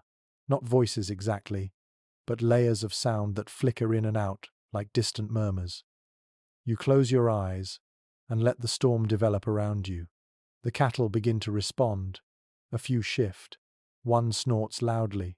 Another stamps a hoof, agitated. Their unease moves in small waves through the herd, creating a low chorus of restless sounds. You know this pattern well. The animals can tolerate cold, but sudden blasts unsettle them. Cowboys often feared storms less for the weather itself, and more for what it could do to the herd. A frightened steer could set off a chain reaction, turning quiet night into chaos. You lift your head slightly to listen more carefully. The cattle are restless but not panicked. Their breathing grows heavier. Their movements grow sharper. You settle back again, trusting that your earlier guard shift gave you enough sense of their mood. The herd has not crossed the line into danger. You shift deeper into your bedroll. The wind presses harder now, pushing the canvas against your back with small jolts. The cold sneaks along your neck. You tuck your chin and pull your hat lower. Your breath creates a fog inside the blanket. You inhale that warm air again, holding it for a few seconds before releasing it in a slow stream. A long-standing debate in frontier studies drifts through your mind as you adjust your legs. Scholars examining old drive records argue whether cowboys adapted better to storms through experience or sheer endurance. Some insist it was technique and constant observation that made survival possible. Others claim it was simply grit, stubbornness, and the willingness to keep moving even when the cold cut deep. You feel both sides tugging at your senses now. Knowledge helps, but endurance carries you through the moments when knowledge runs out. Another gust slams across the prairie. This one's stronger. It lifts tiny grains of frozen dust and flings them across your bedroll like sand. The canvas rattles. You brace your shoulders and let the storm wash over you. The noise grows louder, like a distant river rushing through a canyon. Then it dips for a moment, only to return with renewed force. Storm winds on the plains rarely come as steady streams. They surge in pulses, attacking and retreating, as if feeling their way across the land. Your horse turns its body to face away from the wind, a sign of instinct working quietly. You adjust your own position to mirror the animal. This alignment gives your back the most protection and lets your blankets hold their warmth better. The buffalo lining presses warmly against your chest, heavy but steady. The cattle moan again. One lets out a longer, lower sound that echoes faintly. You listen closely. Still no panic, just discomfort. You feel a flicker of relief. You lie still for a moment, letting the sound of the wind settle into your awareness. It roars. It quiets. It roars again. Your bedroll rustles. Your breath fogs. Your fingers twitch inside your blanket, trying to shake off the cold creeping into your knuckles. A small anecdote from cowboy lore drifts through your thoughts. Some riders said the best way to outlast storm winds was to imagine themselves sinking into the earth like stones. The less you fought the cold, the easier it became to endure. You try that now. You let your muscles loosen. You let your body settle heavily into the ground. The cold still surrounds you, but your resistance softens. You exhale slowly, letting your breath fill your small shelter again. The wind screams briefly above you, but your blankets hold. The warmth grows steadier. A quiet confidence settles in your chest.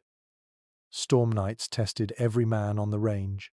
They tested blankets, bedrolls, horses, and nerves. But they also taught resilience. Tonight you feel that lesson taking shape inside you. Each gust that crashes across the land reminds you that cold is a companion as much as it is a threat. It shapes you. It challenges you. It forces you to adapt. The storm pulses again, but you remain steady in your little nest of wool and canvas. The herd begins to calm. Your horse breathes evenly. The wind loses a bit of its bite. Wrapped in warmth while the storm rages above, you sink slowly into a wary, half-conscious rest. Not quite asleep, not fully awake, balanced somewhere between the two, just as cowboys did for generations on winter nights when the sky refused to stay still. You lie still as the storm wind slowly fades, leaving the prairie wrapped in a deep, uneasy quiet. The blankets hold your warmth, but your ears stay alert. Out here, sleep was never a complete surrender. Cowboys drifted in and out of awareness, always listening for the night's shifting balance. Now you feel that same fragile awareness settling into your thoughts. The wind has calmed, But the predators that roam the plains do not move with the storm, they move with hunger. And the dark around you seems to thicken with the possibility of watching eyes. You lift your head slightly, letting your ear hover above the saddle's curved leather. The cold air brushes beneath your jawline as you scan the silence. The soundscape has changed. The cattle, which murmured restlessly during the storm, now grow quieter, their movements slower. You hear occasional breaths, soft exhalations drifting upward. Their calmness is reassuring, but you also know that true danger approaches quietly, not loudly. A detail often repeated in the old accounts of range life surfaces in your thoughts. Cowboys relied heavily on their ears at night because visibility was almost non-existent. Moonlight helped when the sky allowed it, but many nights were as dark as closed barns. Coyotes, cougars, and wolves knew how to use that darkness. They approached herds in slow arcs, looking for stragglers or weakened animals. The riders slept lightly because they understood that danger arrived not with a roar, but with the faintest shift in sound. You push your blanket up just enough to free one arm, then quickly retreat back into the warmth once you check the temperature. The cold hits hard. It tightens your skin instantly. You tuck your elbow back in and breathe into your blanket until the sting fades. You listen again, giving your senses time to quiet. A long moan from a distant cow drifts through the dark. Not panic, just discomfort. Then a soft shuffle of hooves. Then silence. You remain still, feeling the tension in your muscles linger. You know the cattle's rhythm by now. Their breathing has patterns. Their movements have a pulse. Any break in that pulse is a warning. A faint sound touches your ear. A low, drawn-out yip rising somewhere near the horizon. You recognize it immediately. Coyotes. Their voices float through the cold air like thin threads of music. One yip becomes three, then fades. You listen carefully, counting the distance. They are far, but not far enough to ignore. Coyotes rarely pose danger to full-grown cattle, but they investigate. They probe, and their presence can unsettle a herd more than the cold ever could. You shift slightly in your bedroll, mindful of noise. The buffalo lining brushes your chin, warm and coarse. You peer over the top of your blanket and watch the horizon. Nothing moves. The stars flicker faintly above you, but the ground remains still. A small, curious story whispered along many trail crews returns to mind. Some cowboys claimed coyotes liked to test sleeping men, creeping close enough to sniff bedrolls if the herd felt calm. Others argued this was pure exaggeration, born from men who spent too long alone in the cold. The truth lies somewhere uncertain. Tonight you imagine the possibility and pull your blanket a little tighter. You listen again. Your horse gives a soft, uneasy snort. That sound sharpens your senses more than any coyote call. Horses do not spook at every noise. They respond to patterns, to movement. You raise your head slightly, letting your breath drift out in a thin white cloud. The horse steps once, then grows still again. That is good. If danger were close, the animal would not have calmed so quickly. You settle back down, though you keep your head slightly raised. Sleeping near predators required a strange balance. You had to rest, but you also had to maintain a thin thread of consciousness, a small flame of awareness glowing in the back of your mind. Cowboys mastered this state through experience, often claiming that the land itself taught them to sleep lightly. A topic of ongoing discussion among researchers comes to you as you stare into the dark. Some argue that cowboys developed a heightened sense of nocturnal awareness simply because the environment demanded it. Others believe the long hours spent alone with animals sharpened their instincts beyond normal limits. Either explanation feels believable when you hear another distant yip echo across the prairie. Your muscles tighten again, then slowly relax. You lower your cheek back onto the saddle. The leather is cold but familiar. Your breath warms the space inside your blanket. You keep your hand near your chest, tucked tightly. The night grows quiet again. The coyotes have moved on, at least for now. But predators are not the only creatures that complicate a cowboy's rest. Cougars stalk silently, their paws barely touching the earth. Their eyes follow movement with careful precision. They do not call out or alert their prey. They simply wait. The thought slips into your mind, not as fear, but as cautious respect. Cowboys encountered cougars more often than many modern readers assume. The animals avoided fire and camp noise, but drifted close on quiet, moonless nights. You angle your face upward, scanning the nearby ridgeline. Your breath curls into the air. Nothing moves. No shadow breaks the line of grass. You exhale slowly, letting your weariness settle behind your ribs. The range feels huge, but cougars know how to disappear inside it. A memory shared in many old ranch journals floats forward now. Some trail hands claimed their best warning during cougar nights came from the cattle themselves. A cow would raise its head, another would shift uneasily. A quiet ripple of tension would pass through the herd. Cowboys learned to trust that ripple more than their own eyes.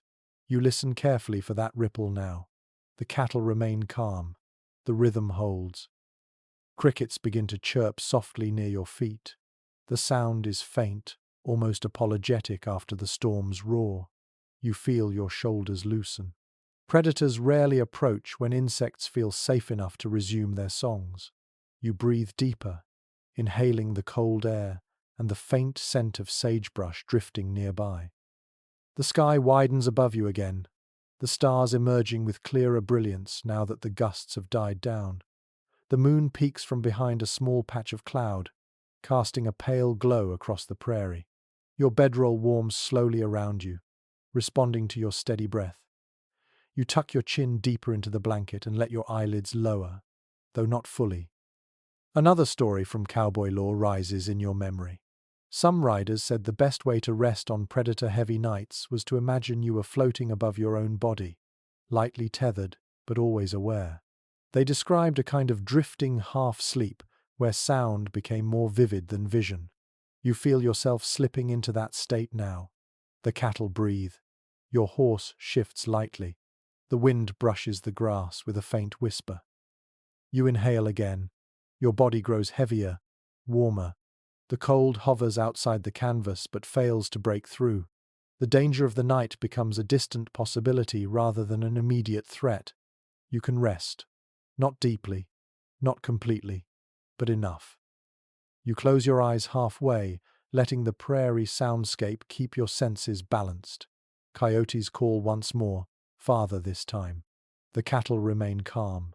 Your horse stands steady, and you drift quietly along the edge of sleep, wrapped in wool, wrapped in darkness, wrapped in the strange companionship of the wild creatures that share this frozen night.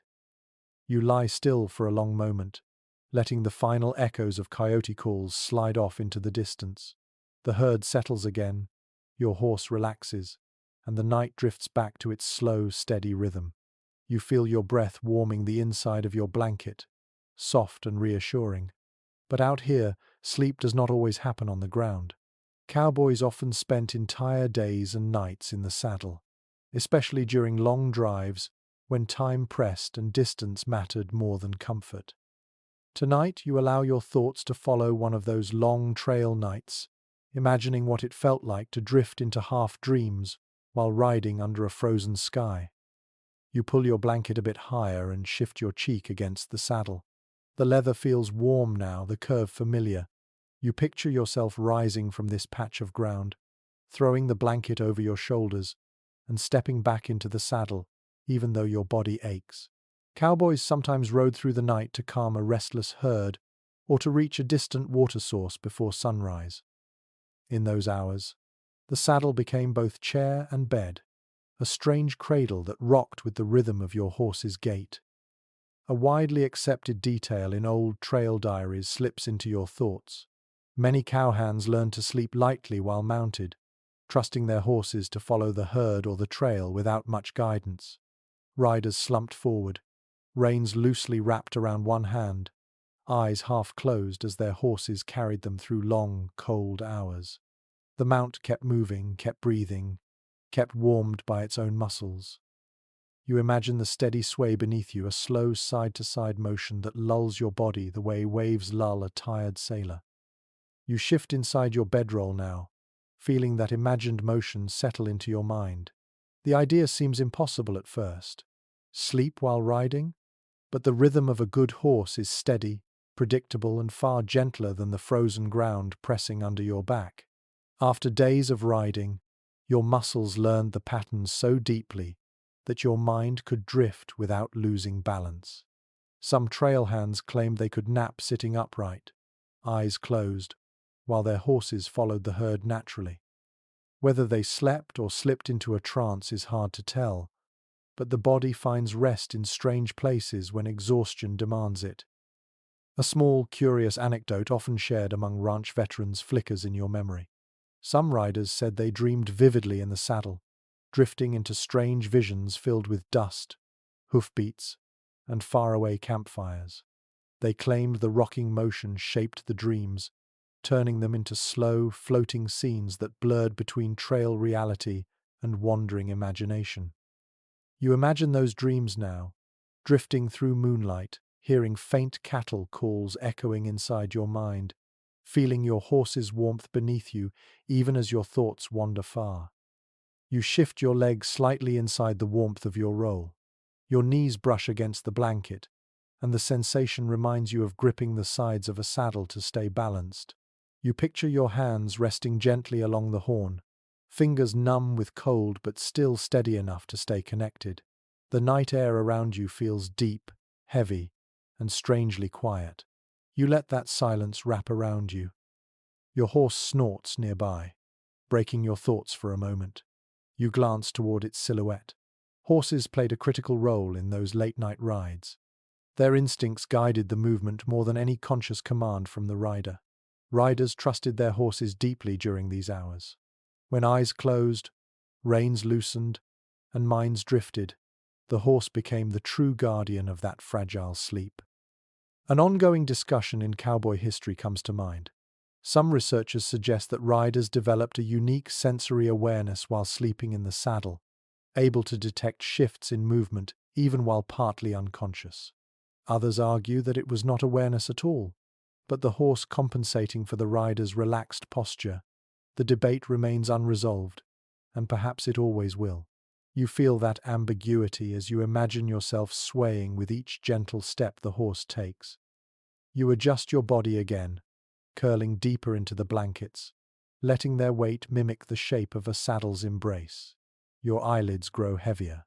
The rhythm of cattle breathing and the faint rustle of prairie grass blend into a soothing undertone. Your thoughts wander back to those imagined night rides. You picture your horse walking steadily under a sky filled with stars, its hooves tapping softly against frozen soil. The pace is slow, unhurried, and the rest you gain is delicate but real. You picture yourself leaning forward, resting your chest lightly against the horse's neck, your cheek brushing warm hair. The horse radiates heat from long hours of movement. You inhale deeply and imagine the scent of dust, sweat, and crisp night wind. Many cowhands claimed that sleeping against a horse's neck was warmer than any blanket. You can almost feel that warmth now, drifting through your imagination like a gentle tide. A faint shift in the wind makes your blanket flutter slightly at the edge, pulling you back to the present. You tuck it more firmly around your shoulders and nestle deeper.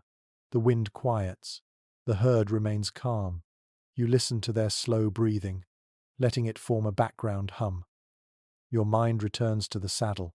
You imagine holding the reins loosely between two fingers, the leather pressing gently into your glove. The sway intensifies slightly as your horse steps over uneven ground. You adjust instinctively, shifting your weight even while half asleep. Cowboys described this unconscious balancing as second nature.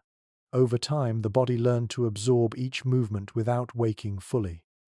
Another small story from old ranch cookbooks and campfire conversations appears in your thoughts.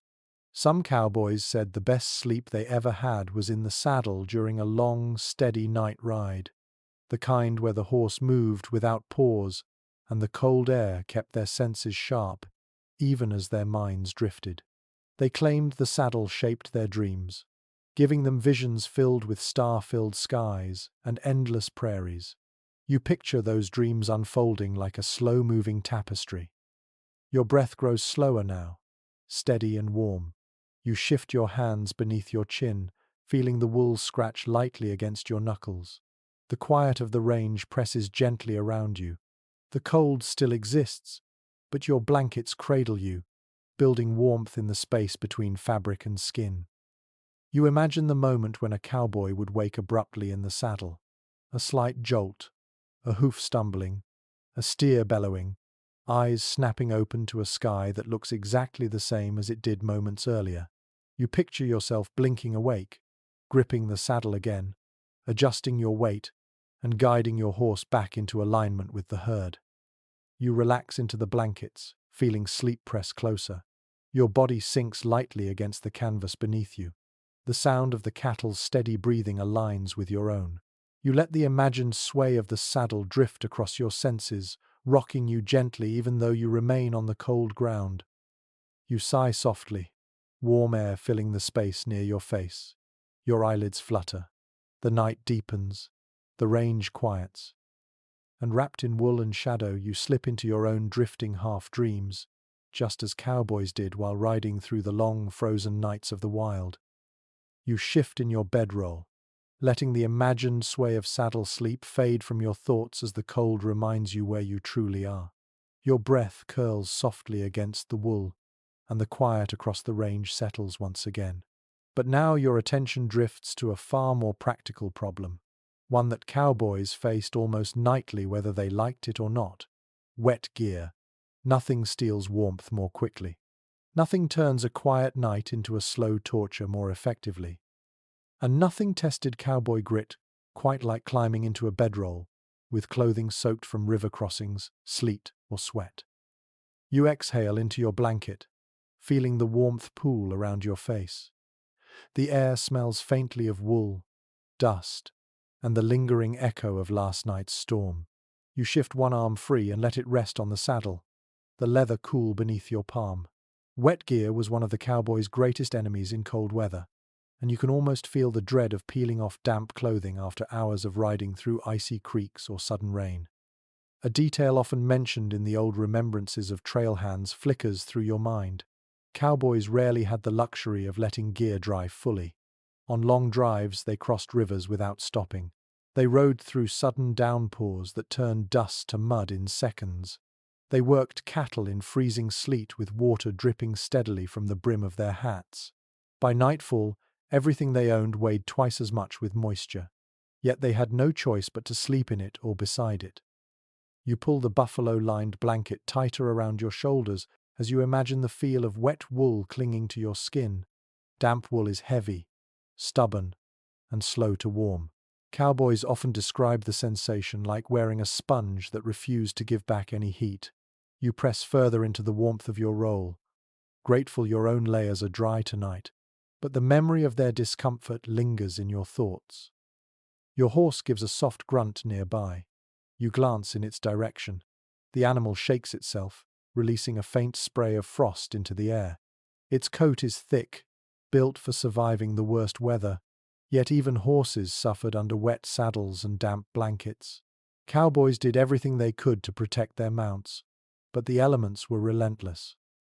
A curious anecdote from old trail lore drifts into your memory. Some cowhands claimed the best way to dry a wet blanket was to sleep inside it, letting the heat of your own body push the moisture outward. The idea sounds miserable, but desperate men did what desperate nights required. They wrapped themselves in damp wool and breathed warmth into it until the fibers softened. You imagine doing that now. The cold would bite at first, maybe even sting. But slowly, painfully, the warmth would return. You tuck your knees slightly, letting the blanket fold more snugly around your hips. The warmth deepens. You know that if your clothing were wet, you would not dare move too much. Movement pushes cold air into damp fabric. Stillness helps build heat. Cowboys often lay stiff as boards during wet nights, trying to coax warmth into the clinging layers inch by inch. A long-standing discussion among frontier historians arises in your thoughts. Some believed cowboys grew so used to wet gear that their bodies adapted, toughening their skin and nerves to cold moisture. Others insisted no one truly adjusted to it, and riders simply endured through willpower and exhaustion. You sense the difficulty of choosing a side. Endurance and adaptation feel almost intertwined out here. You shift slightly, letting the blanket rustle quietly. The cold tries to edge in again. You feel it along your collarbones and the tips of your ears. You pull your hat down a little more and exhale slowly into the warmth. Then your mind drifts to another problem cowboys faced: frozen gear. Damp clothing or saddles left out too long could freeze into stiff, unyielding shapes. Saddles became hard as boards. Blankets crackled when folded. Lariats turned rigid and unruly. Cowboys woke to find their coats frozen into strange, hunched positions, as if occupied by invisible spirits. You imagine reaching for a frozen coat in the morning. It resists, stiff and stubborn. You would have to slam it against the saddle horn or stomp it under your boot heel to break the frost. The idea makes your fingers ache just thinking about it. Your own coat remains soft tonight, warmed by your body heat and shielded inside the roll. But you can almost feel the ghost of that icy stiffness against your skin. Your horse shifts again. Its breath drifts in steady clouds. You watch the rhythmic puff, warm and alive. Cowboys sometimes hung wet clothing over the backs of their horses while riding, letting the animal's body heat dry the fabric. It worked surprisingly well, though not always comfortably for the horse. But in desperate cold, survival took priority over courtesy. You nestle deeper into your bedroll, imagining the frustration of lying down in wet socks. Feet mattered more than almost anything. Frozen toes did not heal easily. Cowboys often rubbed their feet vigorously before sleeping or held them close to their horses' warm sides. Some stuffed grass or spare cloth into their boots to create makeshift insulation. You stretch your toes inside your own warm socks now, grateful for dryness. A small tale floats into your thoughts, something trail cooks like to tell around meager camp stoves. They said the best cure for wet gear was a fire that refused to die, and a man stubborn enough to turn his blankets slowly every few minutes. But fires were not always available, and even when they were, too much heat could scorch wool or shrink leather. Cowboys had to use judgment, patience, and nothing more reliable than their own instincts. You inhale deeply, letting the warmth fill your chest. Then you imagine the slow misery of clothing that freezes to your skin. It happened more often than most care to imagine. Sweat trapped in fabric became icy glue. Removing such clothing tore at skin. Men avoided stripping layers on cold nights because once removed, damp shirts or trousers could not be put back on without agony. Staying dressed, even in misery, often meant survival. You shift again, curling into a slightly tighter posture. Your back warms as the blanket closes in around you. The imaginary chill fades. The reality of your warmth grows. Cowboys carried no spare outfits. If their gear was soaked, they lived with it. If their blankets were wet, they slept anyway, and somehow most endured. Your mind drifts now to the feeling of rising at dawn after a night spent drying gear with nothing but your own body heat. The wool would feel slightly damp, but warmer. The coat softer. The saddle loosened just enough to avoid bruising. That slow process of thawing and drying became its own victory. Every cowboy knew the relief of realizing he had made it through the worst of the cold. You let the warmth of your own dry blankets soothe you deeper into rest. The cold remains outside. The herd breathes slowly in the distance. Your horse stands steady and relaxed. The night around you is vast, but your small shelter holds firm. And with your thoughts drifting among the countless struggles of wet wool, frozen leather, and stubborn endurance, you slip quietly towards sleep, warmed by gratitude for dryness and the faint memory of all those riders who faced the cold with nothing more than grit and determination. You curl deeper into your blankets, letting the warmth pool along your ribs, and the quiet around you settles into something softer. The storm has faded, the predators have drifted away, and the night feels still again. But the cold remains, a constant presence stretching across the prairie like an invisible sheet. As you breathe into your wool cocoon, You think about another unexpected tool cowboys used to survive freezing nights: snow itself. Strange as it sounds, snow could be an ally. A shelter, a buffer against wind that cut sharper than knives. Tonight you imagine discovering that truth the same way many cowboys once did, through quiet trial and uncertain necessity. You lift your head slightly from the saddle and look across the darkened plain. The stars glimmer faintly on the frost, and in some patches the ground looks faintly dusted with pale powder. You imagine stepping off your horse after a long, brutal ride through winter country, and realizing the only shelter available lies not above the ground, but on it. Cowboys learned that snow, packed correctly, could block wind far better than open air. When no rock, brush, or hillside offered protection, a drift became the next best thing. You stretch your toes within your blanket, feeling the growing warmth, and let your mind drift through the memory of old trail stories. A detail preserved in several winter cattle drive accounts rises to the surface. Riders learn to carve shallow hollows into snowbanks and settle their bedrolls inside the curve. The snow insulated against wind, trapping pockets of warmer air while blocking the worst gusts. The first few minutes were agony, but once the body heat settled into the small chamber, it created a surprising sense of protection. You shift your weight now, feeling the canvas beneath you, and imagining how cold it would be if not for the layers beneath your back. Then picture brushing snow aside to make a shallow dip. Your fingers sting even in imagination. The cold would numb your hands instantly. Cowboys worked fast, using boots, the flat of a hat, or sometimes the edge of a saddle to carve the shape. The goal was not depth but shelter, a curve that stopped the wind, a shape that held warmth. Something small enough that a single human body could heat the space. A small, curious anecdote from frontier stories drifts forward. Some cowboys claimed they slept warmer inside snow hollows than in open air, saying the wind could not find them there. They joked that snow made a better wall than any tent flap because it did not flap or tear. Whether they said this with pride or dry humor is impossible to know, but the idea left an impression on every rider who faced winter on the plains. You breathe slowly, your exhale warming the wool in front of your chin. The warmth feels steady. You imagine lying inside a drift with only a blanket between your body and frozen earth. At first, the cold would seep relentlessly into your bones, but after a few minutes, your own heat would start building a cocoon inside the hollow. Cowboys trusted this strange method because they had no alternative. Winter offered no mercy. If wind cut too fiercely, snow became the only shelter. Your horse shifts again nearby. The rustle of its movement reminds you that animals use snow for protection too. Wild bison, deer, and even wolves curled behind drifts to block the wind.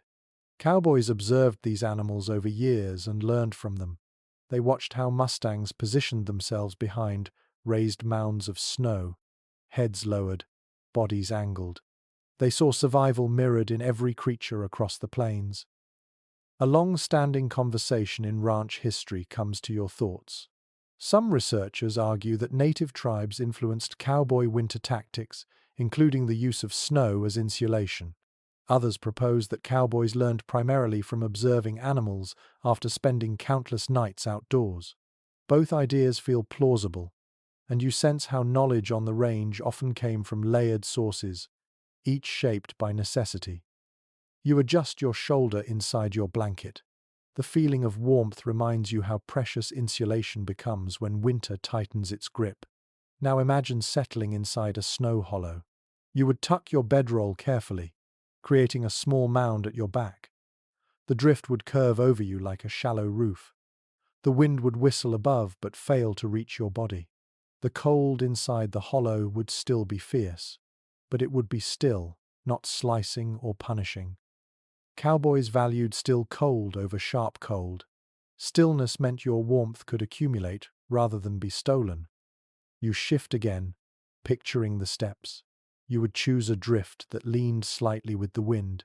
You would carve just enough space for yourself, no more. Extra room meant extra cold. You would angle your body so your breath warmed the hollow. You would pull the blanket tight around your shoulders and tuck your knees toward your chest to build heat faster. The snow surrounding you would act like a wall, thick and unmoving, keeping the wind above your head. A story passes through your mind, one shared by an old foreman in his later years. He claimed he once survived a brutal blizzard by curling inside a drift with his horse standing guard at the entrance. The animal sheltered the opening, blocking even more wind. Whether the story was fact or embellishment hardly mattered. It captured the strange, resourceful relationship cowboys had with the land and their animals. You nestle deeper into your bedroll now, as if demonstrating the same instinct. The cold outside seems distant, pushed back by the warmth you created earlier. The sound of the herd drifts lightly across the night. A soft shuffle, a low grunt. The rhythm remains calm. Your eyelids grow heavy again, but you stay half aware. You imagine the snow hollow from the inside, the gentle glow of moonlight filtering through the thin top layer, the muffled sound of wind. The way the world seems smaller, quieter, more intimate. Cowboys often describe the feeling as being inside the earth rather than on it, enclosed by nature's own walls. The comfort was fragile, but it existed. You shift your legs, curling them slightly closer. The warmth inside your roll deepens. You imagine frost forming lightly on the edge of your blanket if you slept inside a snowbank. Cowboys woke with ice crystals glinting in their beards, snowflakes clinging to their sleeves, and frozen breath decorating the underside of their hats. Yet they survived. The snow trapped their heat well enough to outlast the storm. You inhale deeply, letting the warm air settle across your chest. The cold outside hovers patiently, but inside your cocoon everything grows softer. The prairie stretches wide, but the night feels close and safe for the moment. You think once more about how strange it is that snow, something so bitter and cold, could become shelter. But out here, survival does not depend on comfort. It depends on recognizing every tool the land offers, even the ones that appear at first as threats. You close your eyes slowly, keeping one ear tuned to your horse and the herd. The cold remains, but your warmth holds. The darkness remains, but your shelter stands strong. And wrapped in wool, memory, and stillness, you drift again toward rest, surrounded by the quiet knowledge that even winter's harshest elements could be turned into allies by those who called the range their home. You ease your head deeper into the saddle's curve, letting the warmth inside your blanket settle into a steady pulse. The night around you has grown impossibly quiet again, stripped clean by the storm's passing. Even the wind seems to be catching its breath, and in this long stretch of stillness, your mind drifts to something cowboys relied on more than blankets, bedrolls, or snow shelters. Something humble, bitter, and strangely comforting. Coffee, midnight coffee. The one ritual that cut through exhaustion and cold with a clarity nothing else could match. You shift slightly, imagining the moment when a cowboy crawled out of his bedroll in the dark, fingers numb, joints stiff, and moved toward the faint glow of a campfire or a few reignited coals. He crouched low, shielding any spark from the wind, and brewed a pot of coffee strong enough to stand on its own legs. The steam rose into the cold, carrying the smell of roasted beans mixed with smoke and iron. Even now, with no fire burning near you, you can almost smell that earthy aroma floating through memory. A widely accepted detail in trail camp records comes to mind. Cowboys drank coffee at every hour, but the night ritual had a special purpose. The caffeine pushed back against freezing fatigue, keeping the mind sharp during herd watches or sudden storms. The warmth sank into hands and bellies, giving the body the illusion of heat even when the temperature plummeted. Many riders swore they would have frozen without it. Whether the claim was literal or not, it hints at how deeply coffee shaped their nights. You inhale slowly, imagining that first sip. The taste would be harsh, bitter, sometimes burned, sometimes watery, sometimes thick with leftover grounds. But in the cold, flavor did not matter. Warmth mattered, heat sliding down, the throat mattered. That faint burst of energy mattered. Cowboys embraced these small comforts fiercely. You shift again, your blanket brushing your chin. Your breath warms the wool as you imagine kneeling beside a battered pot. Cowboys often kept the coffee simmering long past midnight, adding water again and again, until the brew turned black and murky. They joked that a spoon could stand upright in a proper cowboy pot. Some crews believed coffee should taste like penalty and survival at the same time. A small, curious tale whispered among chuck wagon cooks floats into your thoughts. Some riders insisted the coffee tasted best when made with water scooped from a slow-moving creek under starlight. They said the minerals made the brew richer, smoother. Others scoffed at this idea, claiming that all coffee tasted like mud unless the pot boiled hard enough. These disagreements never ended, and they never needed to. Cowboys took pride in simple things. The imaginary warmth of that cup lingers as you exhale into your bedroll again. You feel your fingers loosen a little, the cold lifting just enough. You picture holding a tin mug between your hands, heat radiating through the metal, the steam rising, the comfort settling along your stomach like a glowing coal. You imagine sipping slowly, your breath mixing with the rising steam, your thoughts sharpening with each swallow. Your horse shifts nearby. The movement reminds you of how often night riders shared their coffee with their horses through quiet gestures. Not the drink itself, but the warmth. Cowboys placed their warm hands on the animals' necks or blew warm air near their ears, offering tiny comforts to their four-legged partners. Horses stood through freezing nights without blankets or fire, relying on instinct and their own heavy coats.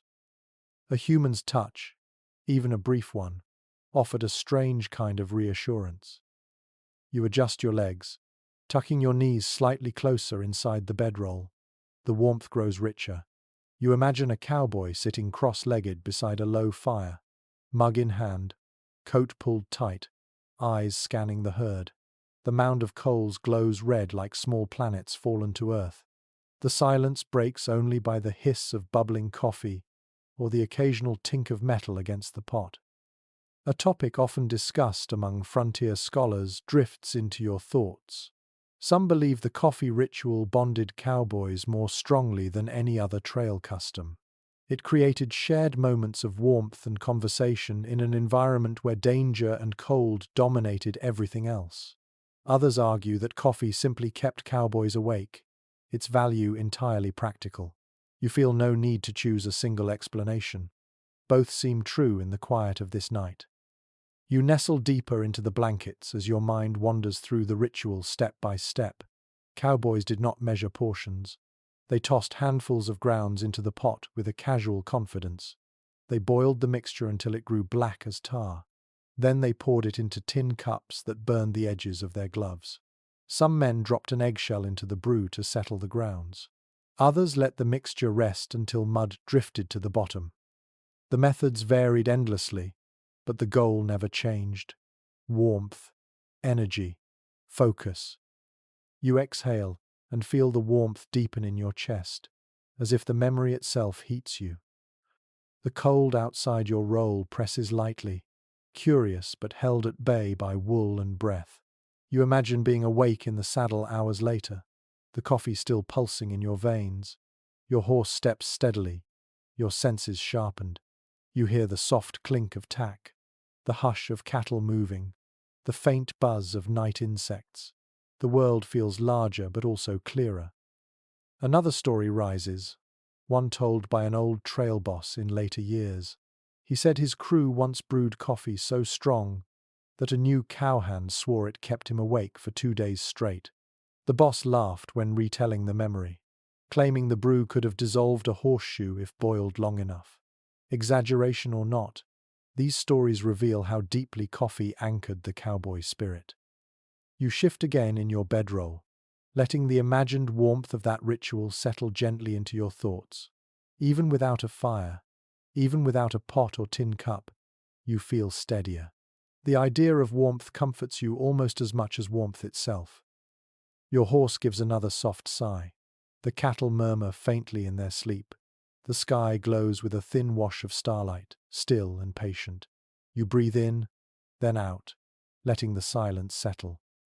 Coffee shaped cowboy nights because it offered more than heat.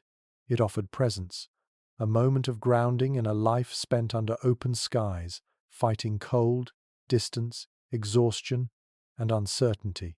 Cowboys carved ritual out of hardship, turning simple acts into anchors.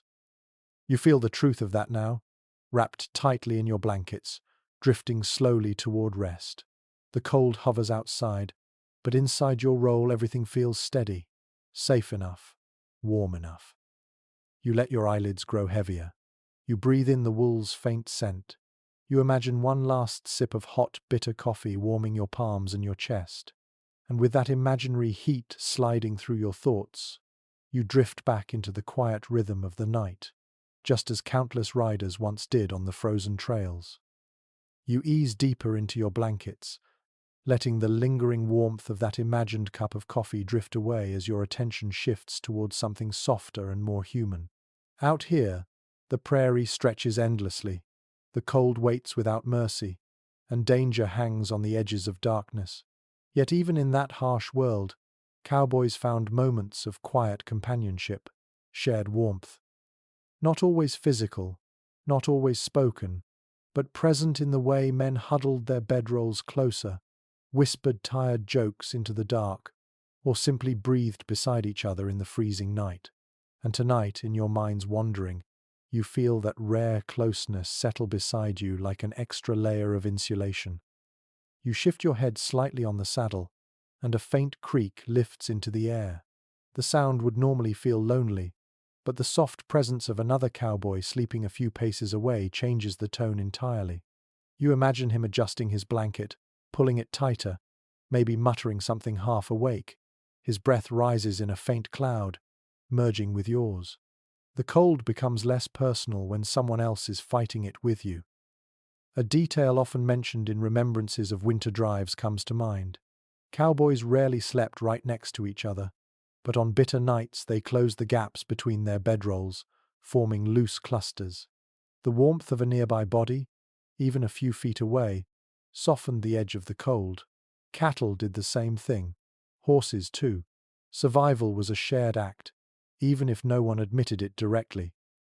You shift your knee inside your roll and picture a cowboy lying to your left, his hat pulled low, his shoulders hunched inside a tightly wrapped blanket. Another might be on your right, curled into a canvas shell of his own. You feel the imaginary weight of their presence, their breath, their stillness.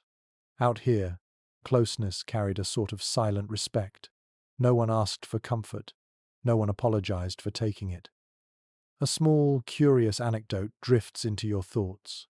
Some cowhands swore that the best nights of sleep happened when 2 or 3 bedrolls were arranged side by side, not touching, but close enough that the shared heat formed a small oasis. They said even the toughest rider would drift into softer dreams when he sensed another man's breathing nearby. It reminded them they were part of a crew, not ghosts wandering the prairie alone. You exhale into your blanket, imagining the subtle warmth that spreads when bodies share an enclosed space, even one as vast as the open range. The cold around you remains, but it feels less hostile. You shift slightly, listening to the faint rustle of wool beside you. You picture one cowboy shifting onto his back, letting out a long sigh that blends with the night. Cowboys talked little about companionship, at least not directly, but the trail demanded a bond that grew quietly through shared hardship. Men rode for hours without speaking, yet felt safer knowing someone else was awake or nearby. They joked through exhaustion, swapped small scraps of food, tightened each other's cinches, and offered the comfort of a simple nod before crawling into their bedrolls. This closeness became especially important on freezing nights, when loneliness could sting as sharply as the cold. You tuck your hands deeper under your blanket and imagine offering part of your wool to the cowboy beside you. He would probably refuse it with a laugh, calling you foolish, but he would still sleep closer. You sense the unspoken gratitude behind the refusal. A debate often appearing in studies of cowboy social life touches your thoughts. Some researchers argue that cowboys forged bonds stronger than most men of their time, born from shared risk and constant hardship. Others claim those bonds remained shallow, limited by pride and the ruggedness of frontier masculinity. Lying here between imagined crewmates, you feel the truth is neither extreme. Bonds formed quietly, indirectly, in subtle gestures and shared warmth. The cowboy to your left shifts again. You hear him mutter something under his breath. A joke, maybe, or a memory slipping into a dream. You respond with a small, sleepy hum, barely deliberate. Even this small exchange feels grounding. The night seems less enormous when another human is close enough for your voice to reach. Your mind travels to another story told on long rides. Cowboys said the cold could twist a man's mood, turning small miseries into heavy burdens. But when they slept close, the weight felt lighter. One rider joked that sleeping 3 feet from his best friend saved him more than a blanket ever did. Whether he meant it sincerely or with rough humor, the idea lingers. You stretch your toes inside your roll. The warmth deepens. You picture one cowboy pulling his blanket tighter and whispering something like, "Cold enough to freeze a shadow tonight." Another might answer, "Shadow froze an hour ago." Simple lines traded in the dark. Not profound, not poetic, but shared. Your horse stands close, silent but present. Horses often formed their own circle of warmth around riders during harsh nights, drifting closer to the cluster of sleeping men. Their body heat added another layer of protection, subtle but real. You imagine the soft thud of hooves as your horse steps near your blanket, the faint rise of steam as it exhales. The cattle breathe slowly. Their breaths lift and fall like a long, shared heartbeat. The cowboy to your right shifts his feet under his blanket, perhaps brushing against the edge of your roll for a moment. That tiny contact feels surprisingly comforting, a confirmation that you are not the only one fighting the cold. You close your eyes halfway. The warmth from inside your roll and the presence of others forms a small pocket of safety. The prairie still stretches out endlessly, but this little cluster feels like a modest, fragile camp inside a vast ocean of frost. You feel part of something now, not a solitary figure pressed against the sky. Another quiet anecdote lingers at the edge of your thoughts. Some riders said they learned more about their crewmates from the way they slept than from any conversation. Who curled tightly, who lay flat, who muttered, who snored, who shifted constantly. Each habit told a story without a single word spoken. You imagine that now, listening. The cowboy to your left snores lightly. The one to your right breathes evenly. Their presence builds a rhythm, steady and familiar. You breathe into the wool again, letting the warmth collect around your mouth and nose. You feel the range soften around you, the cold no longer sharp but distant. You nestle deeper into the blanket. The cluster of bedrolls feels like a small refuge carved out from winter's grasp. And even without touching, even without speaking, you feel the comfort of human company keeping the night at bay. The stars shimmer above. The cattle sigh. Your horse rests near your feet, and wrapped in quiet companionship, you drift gently towards sleep, warmed by the simple truth that survival on the range was never truly solitary. You lie still for a moment, letting the imagined warmth of nearby cowboys fade into a softer, quieter glow inside your mind. The range has settled again. The herd breathes evenly. Your horse stands with quiet patience.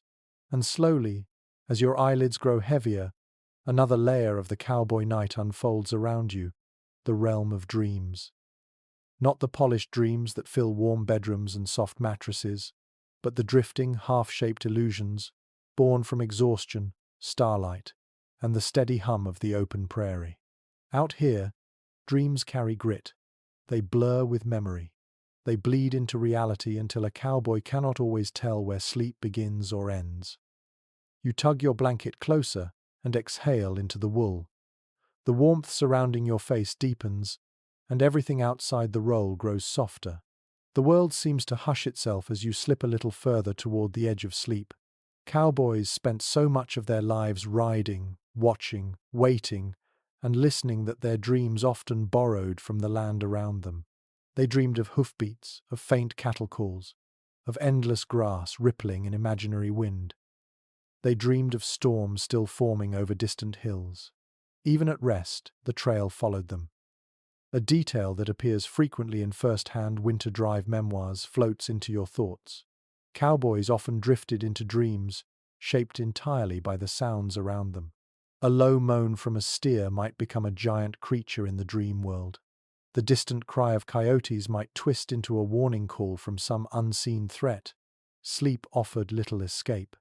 It simply rearranged the familiar into strange new shapes. You shift in your role, letting the blanket rustle softly. The noise blends with the gentle hum of the prairie, and you can imagine how a cowboy, drifting half asleep, might mistake the sound of his own blanket for rushing water or distant footsteps. Exhaustion made every sound ambiguous. Cowboys often slept with the feeling that the night stretched into their minds, bending their dreams into the shape of the land. A curious little trail tale settles into your thoughts. Some cowhands claimed that on particularly cold nights, their dreams took on a strange clarity, as if the frost sharpened the edges of their inner world. They described seeing stars reflected on imaginary lakes, hearing voices of people long gone, or feeling phantom warmth from campfires that never existed. Whether these dreams came from cold, fatigue, or imagination hardly mattered. They became part of the cowboy's nightly landscape. You inhale more deeply, drawing warm air into your chest. Your breath softens. You feel your body sinking into the bedroll, the ground beneath you hard but steady. The cold hovers beyond the edges of your blankets, but inside, everything grows gentle. Dreams find easier access in this softened space, weaving themselves from the fragments of your day. Your mind wanders toward the image of a cowboy drifting asleep in the saddle, and how those saddle dreams carried their own flavor. The constant sway of the horse often created floating sensations in sleep, a feeling of endless motion even when the horse stood still. Cowboys described these dreams as long drifting journeys across landscapes that were familiar yet somehow exaggerated. Hills too tall, plains too wide, rivers too bright under the moon. A discussion common among researchers of cowboy folklore slips into your thoughts. Some scholars believe that trail dreams helped cowboys maintain their alertness, training their ears and instincts subconsciously. Others argue that these dreams simply reflected the exhaustion and physical strain of the job, nothing mystical at all. Listening to the steady breaths of cattle now, you feel both explanations holding truth. The mind rarely separates work from rest on the range. You shift slightly, curling your knees closer to your chest. The blankets wrap more snugly around your ribs. Inside this cocoon, your senses tilt toward dream territory. You feel the edge of sleep brush your thoughts like a slow wave. A faint image rises, hoof prints glowing softly on frost. Then another, your horse's breath forming shapes in the moonlight. These images fade, then return, reshaped by imagination. Cowboys often spoke of dreaming about home during winter drives, warm kitchens, heavy quilts, soft beds, the faces of people waiting far away. These dreams came with a bittersweet feeling. Comfort inside the dream reminded them of what they lacked in waking life. A cowboy might wake with the ghost of warmth still lingering on his skin, only to find frost instead of quilts and endless prairie instead of walls. Yet dreaming of home kept their spirits from wearing thin. You imagine that now. A fleeting vision of a warm room, a crackling stove, the smell of wood, something soft beneath your body. For a moment it feels real. You let the sensation wash through you, gentle and warm. But slowly, the scene fades, replaced by the vastness of the plains. The cold returns to the edge of your awareness. The hardened ground beneath your roll grounds your body back into the present. You breathe again, long and slow. Another kind of dream reaches you, the surreal kind born from pure fatigue. Cowboys sometimes dreamed of absurd things, like cattle flying across the sky or horses speaking human words. A story told around countless chuck wagons repeats itself in your mind. One cowboy claimed he dreamed that a giant steer made entirely of frost walked across the prairie, leaving footprints that glowed like starlight. His friends teased him about it for months. You let a faint smile form behind your blanket. The land itself seemed to mix with the imagination during these winter nights, shaping dreams that lingered long after sunrise. You picture the frost steer now, towering and shimmering, its breath forming clouds that drift across your inner vision. The image fades as gently as it came. You adjust your head on the saddle, feeling the leather's familiar firmness cradle your skull. Your breath falls into a slow rhythm. The cattle's breathing merges with yours. The night sky above becomes a dim blur through half-closed eyes. In this state, you understand how cowboys lived between two worlds, half waking, half dreaming, always listening. Another quiet memory surfaces, something mentioned in several old letters from riders. They said that in the deepest cold, dreams sometimes arrived without warning, slipping in like shadows between breaths. A rider could blink and suddenly find himself drifting in a half-dream, wandering through mental planes filled with shifting shapes. These dreams did not last long, but they left the sleeper oddly soothed, as if the world had paused to let him rest. You begin to feel that same drifting now. Your thoughts move more slowly. Images appear and dissolve before you can grasp them. A faint spark of light. The face of a horse. A moving river that becomes a blanket fold. The prairie glows faintly in your imagination, far brighter than it does in reality. These fragments of dream hover in the quiet beneath your eyelids. You take another breath, warm and steady. Sleep draws closer, soft as the wool around your face. The cold outside remains sharp, but inside your roll everything feels peaceful, safe enough for dreams to drift freely. You let your body soften, your fingers uncurl, your shoulders relax. The realm of dreams steadies its hold on you, weaving your memories of the day into drifting images shaped by starlight and cold. And as you slide gently toward sleep, you understand why cowboys spoke of dreams with such quiet reverence. In a world of endless work and harsh nights, dreams became small lanterns glowing inside the mind, guiding them through shadows until dawn returned. You breathe slowly, letting the last threads of dream settle into the folds of your mind. The warmth inside your bedroll feels steady again, cradling you like a small pocket of shelter carved out of the endless prairie. But as your thoughts drift back toward waking awareness, something else rises around you. It is quiet, soft, and rhythmic, the sound of your horse breathing. A sound so familiar, so steady, that cowboys often relied on it more than any tool or weapon. Tonight you listen with the same instinct those riders carried, letting the horse's breath guide you deeper into a calmer state of rest. You shift your head just enough to angle your ear toward the animal. The saddle creaks beneath your cheek as you adjust. In the stillness, the sound becomes clear. Your horse inhales slowly, deeply, a soft whistle of air through warm nostrils. Then a long exhale that forms a faint cloud in the cold. The rhythm repeats. Even, calm, constant. A comfort that reaches you in a way warmth alone cannot. A detail often mentioned in old ranch memoirs touches your thoughts. Cowboys relied on their horses as nighttime sentinels. The animals sensed danger more quickly than any human ear could detect. A horse steadied by sleep signaled safety. A horse stiffening or lifting its head signaled trouble. Even half asleep, riders knew how to read these cues. Horses became living barometers of the night. You nestle deeper into your blankets and listen again. Your horse snorts softly, shaking off a bit of frost. Then it settles, placing more weight onto one hind leg, a sign of relaxation. The subtle sounds drift through the dark like gentle notes. The slow rhythm of your horse breathing begins to lull your senses. There is a security in that cadence, something ancient and instinctive. Humans slept beside animals long before the cowboy era. This bond goes deeper than the trail. You breathe in time with your horse for a moment. Your chest rises as the horse inhales. You exhale as it exhales. The synchronization feels soothing, almost as if you are sharing the same pocket of heat around you. Even in the freezing night, you feel a soft thread of warmth connecting your bodies. A small tale commonly shared around chuck wagon fires drifts into your memory. Some cowhands claimed they could predict a predator's approach by the change in a horse's breathing.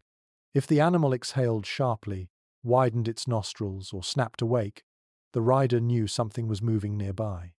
They trusted this early warning far more than their own sense of hearing. You imagine listening now for any shift, but nothing changes. Your horse remains calm. You move your hand out from under the blanket just enough to reach toward the animal. The cold clamps onto your fingers instantly, making you wince. But when your fingertips brush your horse's warm shoulder, the sting eases. The animal does not flinch. It simply breathes, steady as the tide. You retreat your hand quickly back into the blankets, letting your fingers regain heat. But the reassurance of that brief touch lingers. You picture how cowboys positioned themselves at night. Many slept with their horses close enough that they could reach out to them in the dark. The warmth of a horse's body, even from a small distance, created a faint rise in temperature around the camp. It was not enough to keep a man warm alone, but it added to the subtle layering of survival. A horse was more than transportation. It was shelter, company, protection. You shift your legs slightly inside your bedroll and listen to the prairie's faint hum returning around you. The cattle breathe in slow waves, forming a distant chorus. But your focus stays on the single steady sound near your head. The rhythm of the horse's breath smooths the edges of your thoughts, grounding you in the moment. A long-running topic among historians of the frontier touches your mind. Some believe cowboys developed a unique emotional bond with their horses because they spent more time with them than any other living beings. Others argue the bond was purely practical, born from necessity. But listening now, wrapped in blankets while your horse stands quietly nearby, the relationship feels deeper than practical. It feels like companionship shaped by cold nights and long miles. You tilt your head again, adjusting the pressure of the saddle beneath your cheek. The leather smells faintly of dust and dried sweat. It carries the memory of the day's ride, the warmth of sunlight long gone. You feel a quiet gratitude for these simple materials that keep you sheltered. But the gratitude you feel toward your horse is different, more personal, more alive. Another small anecdote from cowboy stories rises. Riders often said that horses could dream while standing, their bodies swaying lightly as their minds drifted. Some even made soft huffing noises, or stamped a hoof in their sleep. You listen carefully now. Your horse shifts just a little, as if adjusting its weight. Then it breathes again in that slow, steady rhythm. You wonder if it dreams of running across meadows or following winding trails through canyon country. You pull your blanket closer and feel the warmth return to your shoulder. The cold outside still clings to the edges of your roll, but the steady breath of your horse creates a sense of protection that even wool and canvas cannot match. It is the presence of another living being, awake enough to notice the world, calm enough to let you rest. The chill of the night presses lightly against your cheek again, but your body no longer tightens in response. You let the rhythm soothe you. Inhale, exhale, inhale, exhale. The pattern softens your muscles, loosens the tension behind your ribs. You feel the prairie shift around you, settling into its winter posture. You let your thoughts drift to the countless cowboys who slept like this, the ones who trusted their horses more than any watchdog, men who curled in blankets beside the same animal that carried them through storms, rivers, deserts, and thousands of miles of unknown land. You feel connected to them now, sharing the same steady breathing of a horse in the dark. Your eyelids droop, your breath slows. The cattle's quiet murmurs fade to a soft blur. The cold remains outside, patient and distant. The warmth inside your roll grows deeper. The rhythm of your horse becomes softer, more dreamlike. You let your mind sink into that sound, the steady inhale and exhale that promises the night is safe enough to rest. And with the horse keeping silent watch, you drift gently towards sleep, letting the quiet harmony of human and animal carry you into the deeper hours of the frozen night. You breathe in slowly, letting the steady rhythm of your horse fade into the larger quiet of the prairie. Your body feels heavier now, the warmth inside your bedroll forming a soft cocoon around your ribs and legs. But one more challenge waits in this long winter night. Even with blankets, even with shared warmth, even with the calm presence of a trusted horse, cowboys still needed something else to sleep through brutal cold: windbreaks. Simple, improvised, sometimes clumsy, sometimes clever.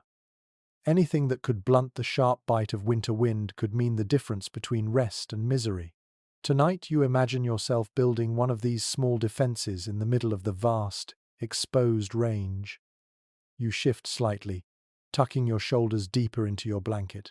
The cold outside remains steady, but without the earlier storm it feels cleaner, clearer. You imagine crawling out of your warm roll earlier in the evening and scanning the land for anything that could help slow the wind. Cowboys did this instinctively. Their eyes searched for even the slightest dip, the smallest shrub, a fallen branch, or a rock no bigger than a saddlebag. Out here, the simplest shapes could turn into shelter. A detail commonly mentioned in the journals of winter trail bosses rises in your memory. Cowboys made windbreaks from whatever stood near them: a twisted sagebrush, a half-rotted log, a cluster of cactus pads thrown together in a thick pile. Even saddles could be positioned to form a small barrier. And if nature offered nothing, they built their own by stacking brush or dragging whatever materials they could gather into a low wall. You shift your cheek on the saddle now, imagining the practical steps. You would first choose your sleeping spot: slightly raised ground, dry, and facing away from the wind. Then you would place your saddle at your head, not just as a pillow, but as a first shield. Its tall back would block wind from your neck and face. You would then gather brush. Not much, just a few handfuls, anything you could find. Even frozen weeds had value. You would pile them on the side where the wind cut hardest. The goal was not a wall, just a disruption, something to break the gusts into smaller, weaker breaths. You run your hand across the blanket near your chin, imagining its edges fluttering in the wind if no barrier were there. You know how quickly warmth disappears when air rushes uninterrupted across a sleeping body. Cowboys experienced this every night. They learned that a small break in the wind mattered more than any heavy layer of cloth. A small, curious story from trail lore floats into your thoughts. Some riders joked that the best windbreak was another cowboy, lying on the windward side, but only if he owed you a favor. This was teasing, of course, but the practical side of the joke was real. Bodies blocked wind better than any pile of brush. On the coldest nights, riders sometimes arranged their bedrolls so they formed a wedge against the gusts, one man taking the brunt while others curled deeper inside the protected space. It was an unspoken act of trust. You shift your legs slightly, letting your toes nestle into a pocket of warmth. The prairie is quiet now, but you can feel how windbreaks shaped sleep on long winter nights. Without them, the cold would slip into every seam of your blankets. With them, even a modest wall softened the world enough to let your body relax. Your mind drifts to the many shapes of windbreaks cowboys built. Some dug shallow trenches and laid their bedrolls in the dip. Others leaned their saddles against fallen logs and curled beneath the slanted shape. Some pushed dried grass into their blankets to add more insulation. A few stretched ponchos over sagebrush, creating flimsy canopies that blocked just enough wind to feel like shelter. You shift your position again in your roll, imagining the wind hitting your back instead of your face. Cowboys aligned their bodies carefully, letting the cold press against the sturdiest parts of their clothing. Thick coats, stiff canvas, and saddle blankets formed a defensive layer. The front of the bedroll became a pocket of warmth, protected by both the windbreak and the cowboy's own curled posture. A discussion that appears in several studies of frontier habits drifts into your mind. Some researchers argue that cowboys learned windbreak construction from observing wildlife, especially how buffalo and mustangs found sheltered positions behind natural contours. Others suggest they inherited these techniques from older military practices passed down by veterans of early frontier campaigns. Perhaps both sources shaped their instincts. Regardless, cowboys adapted quickly, using whatever the land offered. You imagine kneeling beside a clump of brush earlier in the evening, breaking off a few frozen branches and pushing them into the ground at an angle. The branches would not look like much, but angled correctly, they would break the force of the wind, scattering it into softer currents. The cowboy would then set his bedroll behind that barrier, curl his body into a tight shape, and let his breath warm the small air pocket inside the wool. Your horse shuffles softly nearby. You hear its breath, steady and warm. Some cowboys use their horses as natural windbreaks, positioning their bedrolls just behind the animal's hindquarters. The horse's body blocked most of the gusts, and its warmth added to the sleeping space. Horses tolerated this arrangement well, often resting calmly beside their riders. You imagine placing your roll just a little closer now, letting your horse's presence shield the worst of the cold. You pull your blanket up again, imagining how the windbreak would hold back the icy air. The warmth in your roll deepens, your shoulders loosen, your breath slows. And in this quiet moment, you sense how the simple structures built from brush, snow, or saddles held far more meaning than their small size implied. Cowboys learned that comfort did not come from luxury. It came from cleverness, from shaping the land into a modest cradle, from turning scraps into shelter, from trusting the smallest details. You feel this truth settling into your bones. Even the faintest windbreak could turn misery into bearable stillness. It turned freezing nights into tolerable ones, and tolerable nights into restful ones. You imagine yourself leaning against your saddle, hidden from the gusts by a small pile of brush, the cold kept just far enough away that your breath could warm the space in front of your face. You listen again. Your horse breathes. The cattle murmur. The prairie whispers. The night folds gently around your bedroll like a careful hand. You let your eyes soften. Your body grows heavier, anchored by warmth and the sense of shelter. The windbreak in your imagination stands beside you, sturdy in its own humble way, guarding your sleep along with the rhythm of the herd and the watchful calm of your horse. And wrapped in this trio of simple protections, you drift toward deeper rest, knowing that even the sharp winter wind can be softened when a cowboy works with the land instead of fighting it. You rest your cheek more comfortably against the saddle's curve, the leather warmed just enough by your breath and lingering body heat. The night feels steady for the moment, tucked into a long pause between gusts. But as your mind drifts deeper into the quiet, you remember another layer of cowboy life that pressed its way into these winter nights. Not storms, not predators, not icy ground. Something stranger, softer, almost superstitious. The beliefs and whispered traditions cowboys carried, especially in the cold. Out here, when darkness stretched endlessly across the plains, and sleep balanced precariously between waking and dreaming, men clung to odd ideas to make sense of the night. You let those stories settle into your thoughts now, as naturally as frost settling on grass. You breathe slowly into your blanket, feeling warmth gather again at your chin. Then you shift slightly, imagining a circle of cowboys huddled close during some earlier winter drive, sharing quiet murmurs that skirted the line between practical and mystical. These were men who trusted their hands, their horses, their instinct. Yet the cold had a way of stirring strange thoughts, and even the toughest riders held on to a few beliefs they never spoke of too loudly. A detail preserved in several old ranch letters floats into your mind. Many cowboys believed the cold carried moods or warnings. If the air tasted metallic just before sunrise, they claimed trouble was near. If frost formed in unusually thick patches around the herd, they saw it as a sign of restless cattle or shifting weather. These observations were not taught, just sensed, passed from one rider to another in quick, quiet phrases. They gave shape to the unpredictable night. You shift under your blanket, feeling the cold brush past your shoulders, and a tiny shiver runs through your body. That subtle move reminds you of another odd belief. Cowboys sometimes said that a sudden shiver in deep cold meant someone was thinking about you, even from far away. It was a gentle idea in a harsh world, a thread of connection carried across frozen miles. You imagine a rider muttering this half-awake, half-joking sentiment into the dark, uncertain whether he meant it or not. The cowboy to your left in your imagined camp might shift and whisper something like, "Cold's talking tonight." Statements like that held layers. The cold did talk out here, in ways that had nothing to do with words.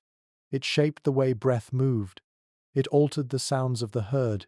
It tuned the land like an instrument. Another quiet story surfaces, especially common in crews that rode through Montana and Wyoming winters. Some riders believed that certain stars burned brighter when extreme cold was about to hit, as if the sky itself warned them. Others said the opposite. Fading stars signaled rough patches ahead.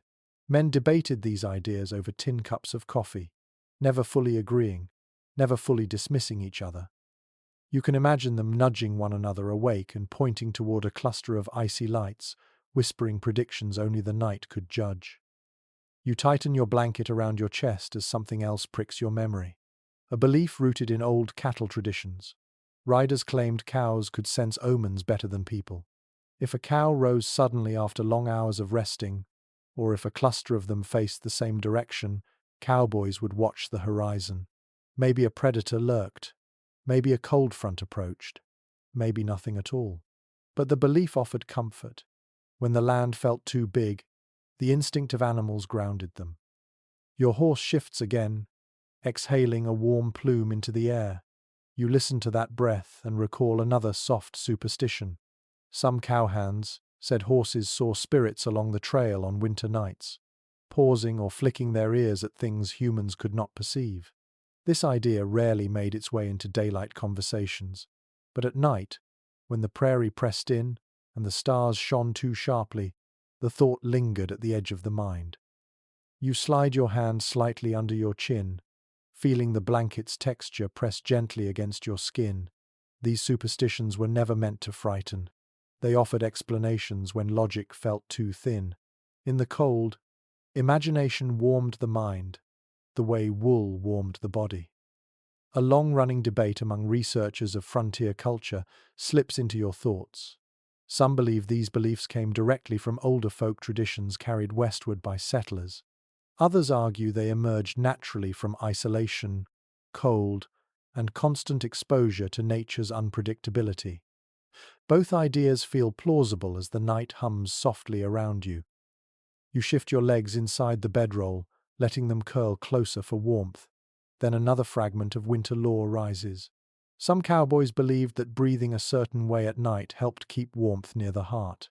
Slow breaths, deep breaths.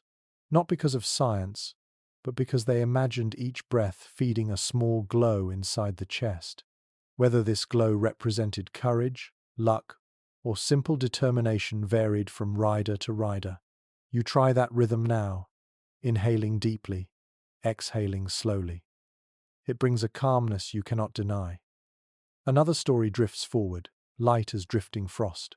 One cowboy said that if he saw frost forming in perfect crystals on his hat brim, it meant the night would stay quiet. If it formed in uneven patches, something might disturb the herd. No one could prove him right or wrong, but for years his crewmates kept an eye on their own hats when the temperature dropped. You imagine touching the brim of your own hat now. Frost gathers softly, evenly, a good sign if you choose to believe it. You breathe into your blanket again, warming the air near your lips. Then your thoughts drift to a gentle superstition held by many trail hands. If a rider talked softly to his horse before sleeping, murmured a few grounding words, the animal slept better and stayed calmer through the night. Cowboys understood the emotional weight of these connections long before anyone studied them. You whisper a quiet phrase toward your horse, letting the sound dissolve into the air. The animal shifts slightly, then settles. Another belief surfaces, a quieter one. Some cowboys said the land itself remembered kindness. If you treated the earth gently, chose your footprint with care, the prairie eased your sleep. If you disrespected it, the ground felt colder, the wind harsher. No one argued this out loud, but many acted as if it were true, moving thoughtfully across the range. You feel the truth of that in your own posture now. You relax your shoulders. You settle gently into the canvas beneath you. You breathe in and out, slow and patient, as if letting the land know you belong here peacefully. The night around you grows warmer in its stillness. Your horse breathes calmly. The herd murmurs in steady rhythm. And these old superstitions, these small pieces of cowboy lore, weave themselves around you like extra layers of insulation. Not literal warmth, but warmth of the mind. And sometimes that was enough. You let your eyes drift half closed. You nestle deeper into the blankets. The cold remains, but its edge has softened.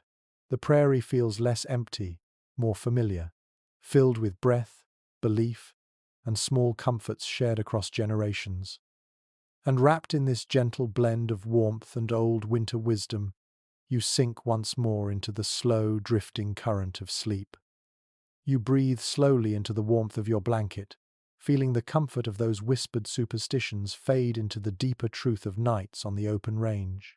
Because beneath the stories, beneath the quiet myths shared around fires or murmured from one bedroll to another, cowboy sleep in brutal winter came down to something far sharper: survival. Not the romantic kind sung about in ballads, but the simple, unadorned fact that sleep itself could be dangerous if not handled correctly. Tonight, with the cold lying thick across the earth and the prairie stretching wide and silent, you feel the weight of that reality pressing softly at the edge of your awareness. You shift slightly inside your roll, letting the buffalo lining brushed against your cheek warm again from your breath. Out here, lying under the stars, sleep was never guaranteed. It had to be earned, managed, protected. A moment of carelessness could cost fingers, toes, even the strength needed to ride at dawn. Every cowboy understood that rest was not a luxury. It was a requirement for staying alive. A detail often preserved in old drive reports floats into your thoughts. Trail bosses warned their men not to fall asleep too deeply in extreme cold. The body slowed too much. Breathing thinned. And if a rider had wet socks or boots, he might wake with frozen toes. Men were told to wake themselves periodically, shift their limbs, and test their fingers for sensation. You imagine doing that now, lifting one hand out from under your blanket for a second. The cold hits fast and sharp. You bring the hand back quickly and rub warmth into it.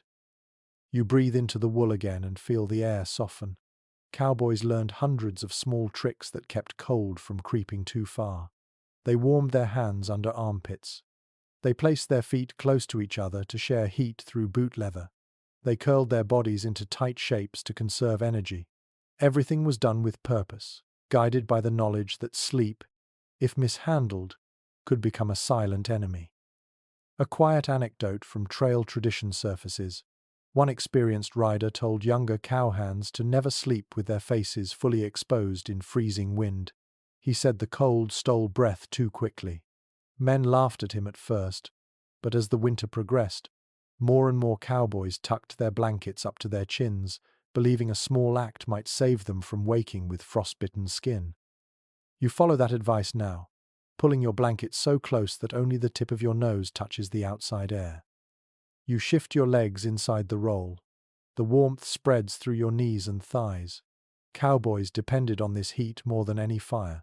A good bedroll, positioned correctly, made the difference between waking stiff or waking unable to move at all. You press your ankles together beneath the blanket and feel a pulse of warmth flow between them.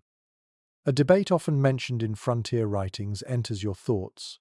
Some believe cowboys grew so accustomed to harsh nights that their bodies adapted to sleep in small, scattered bursts instead of long stretches. Others argue that sleep deprivation was simply part of the job, endured but never mastered. Listening to your own slow breath now, you feel the truth lies somewhere in the middle. Cowboys slept in fragments, drifting repeatedly into half-rest and shallow dreams, piecing together enough recovery to survive. Your horse snorts softly, the warm sound drifting close. You turn your head slightly, listening for any sign of danger. Nothing stirs. The herd rests. The prairie breathes its slow winter rhythm. Even so, you sense the fragility of this peace. A single restless steer could undo everything. A sudden shift in wind could steal your warmth. A frozen toe could make mounting a horse impossible in the morning. Everything in this landscape feels balanced between stability and threat. You shift your shoulders again, careful not to let cold slip into the bedroll. Cowboys moved intentionally during cold nights. They never tossed or stretched suddenly. They adjusted with small motions, preserving warmth like an ember in fragile tinder. You follow this pattern now. You adjust your hips slightly. You pull the blanket closer around your spine. You let the heat gather again. Another fragment from cowboy memory drifts into your thought. Riders on winter drives sometimes slept with their hats tucked under their blankets, not to keep them warm, but because frost forming inside the crown made the hat unbearably stiff by morning. A frozen hat brim cut into the forehead like a blade. Men learned quickly to protect every piece of gear that touched their bodies.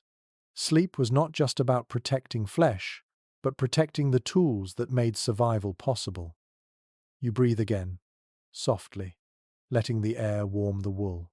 Then you picture something more dire. The rare moments when cowboys were forced to stay awake through entire nights because the cold grew too dangerous for sleep. They walked in circles. They slapped their arms.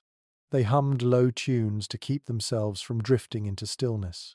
These nights became stories told for decades afterward, spoken with the sort of quiet pride men earn by refusing to let the cold claim them. You pull your knees closer, settling into the growing warmth. Your mind drifts to those cowhands who survived winter by embracing the smallest victories. Feeling sensation return to fingertips after a long watch. Waking to discover toes still flexible. Finding a patch of dry ground beneath a drift. Catching just enough rest to keep riding the next day. The world measured comfort in inches, not miles. Your horse breathes again, steady and close. You listen deeply. Cowboys trusted that steady rhythm as reassurance that they had arranged their sleeping spot correctly and that the night had not shifted into danger. Even now you rely on it. The sound keeps the dark from feeling too wide. You let your breath sink with the horse once more. The rhythm softens your thoughts. Your eyelids grow heavier. The warmth near your chest grows richer.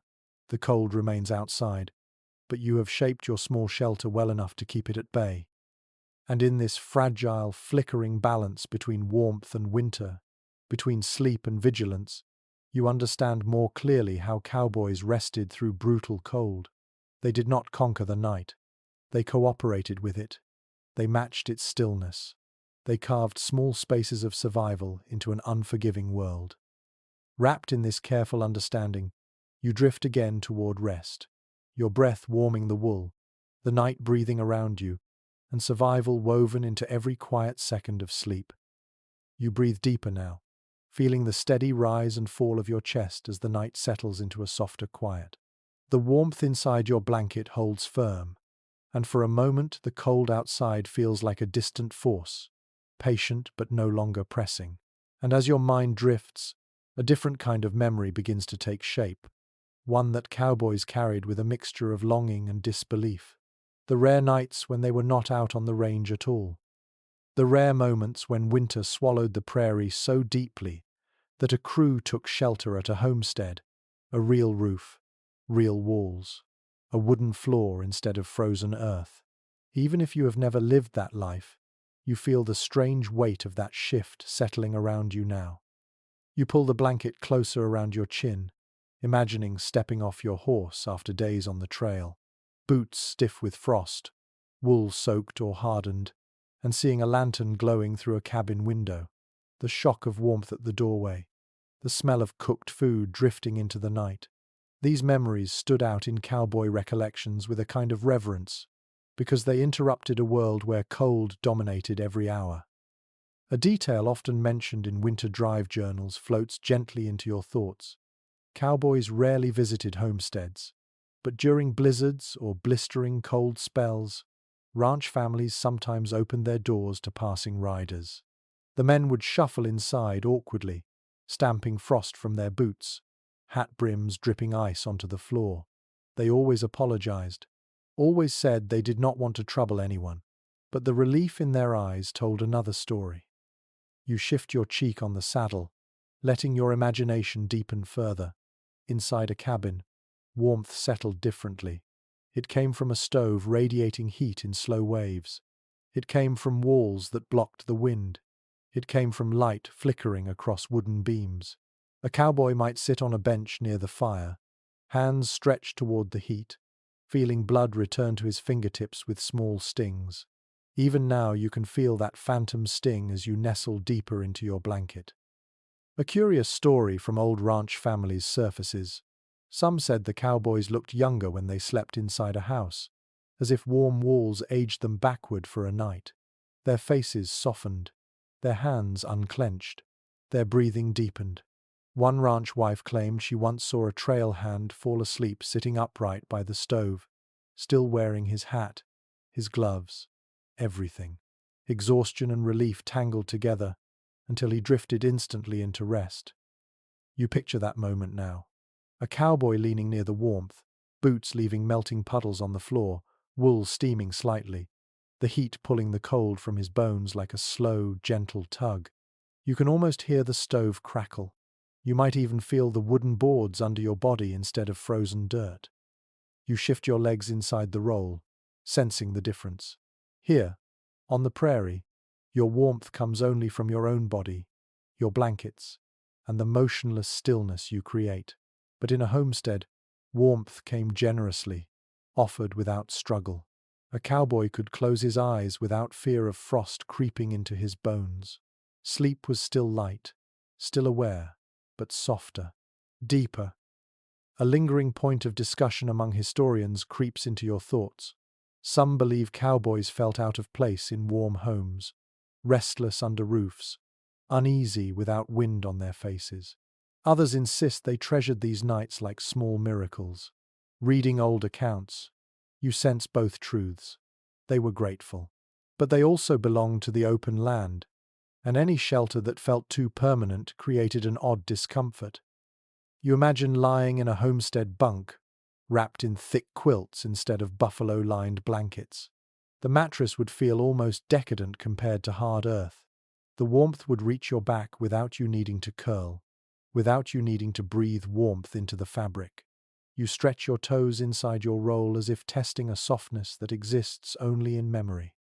You picture the cowboys spread across a small cabin, sleeping in corners, on benches, even on the floor near the stove, their hats hung on pegs, their saddles leaning against doorframes, the air filled with the quiet hum of men finally resting after endless nights in the cold. The ranch family might sleep in another room, leaving the fire banked low to last until morning. Another gentle anecdote drifts in. One cowboy recalled waking in the middle of the night during a homestead stay, confused by the absence of stars above him. He said it took him a full minute to realize he was looking at a ceiling. His mind, trained by weeks on the prairie, could not understand warmth without sky. You imagine that feeling now, the disorientation of seeing wooden beams instead of constellations.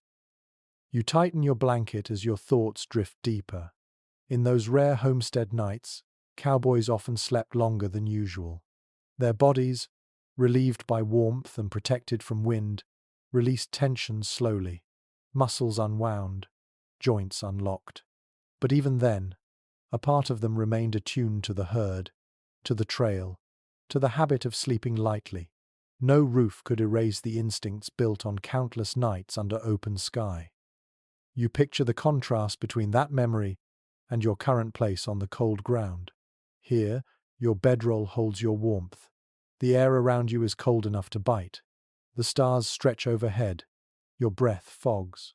And yet, this feels right. This feels familiar. You sense the truth that cowboys felt as well. Comfort was precious but temporary. The open range called them back, again and again. You breathe again, slow and warm, and your mind returns to the moments after leaving a homestead. Cowboys often stepped out at dawn, the cold rushing back into their faces like a slap. They felt the weight of the trail again, the distance stretching ahead, but they carried the memory of warmth with them, tucked somewhere deep inside, a reminder that even in the harshest winters, humanity still offered shelter. You feel that same mix of gratitude and realism now. If you imagine rising from your roll and stepping into a cabin tonight, you might relish the warmth. But you would also feel a pull back to the prairie, to the rhythm of wind and cattle and stars. Both worlds coexist in your thoughts. You let your breath settle, the warmth inside your roll holds, the cold stays outside, and you drift between these worlds, understanding why even a single night under a real roof felt like a blessing. But understanding, too, why cowboys always returned to the open land, trusting that if they could survive the cold would teach them how to belong. Wrapped in that understanding, you sink gently back towards sleep, the memory of warm cabins softening the edges of the bitter prairie night. You breathe deeply, letting the imagined warmth of that rare homestead night fade, and the wild prairie settle fully back around you. The stars glimmer with a calm steadiness now. Your bedroll holds its warmth. The cold has become a familiar companion instead of a threat. And as you lie there, wrapped in the quiet rhythm of the herd and the slow breath of your horse, your thoughts turn toward another source of knowledge that shaped a cowboy's winter sleep: the old hands, the seasoned riders, the men who had survived more winters than they cared to count, and whose quiet habits revealed lessons no book or trail boss could teach outright. You adjust your cheek against the saddle, letting the leather mold softly to your skin. Then you imagine one of those old cowboys settling into his bedroll a few paces away. His blanket would be patched in places, his saddle worn smooth, his movements slow but deliberate. Cowboys joked that the older men seemed carved from the land itself, as if winter had shaped them, the same way wind shaped canyon walls. Watching them settle for the night taught younger riders more than any lecture ever could. A detail preserved in many early trail accounts floats across your thoughts. Older cowhands rarely complained about the cold. They addressed it, respected it, studied it. If the wind rose, they turned their bedrolls without hesitation. If frost thickened faster than expected, they tightened their blankets hours earlier.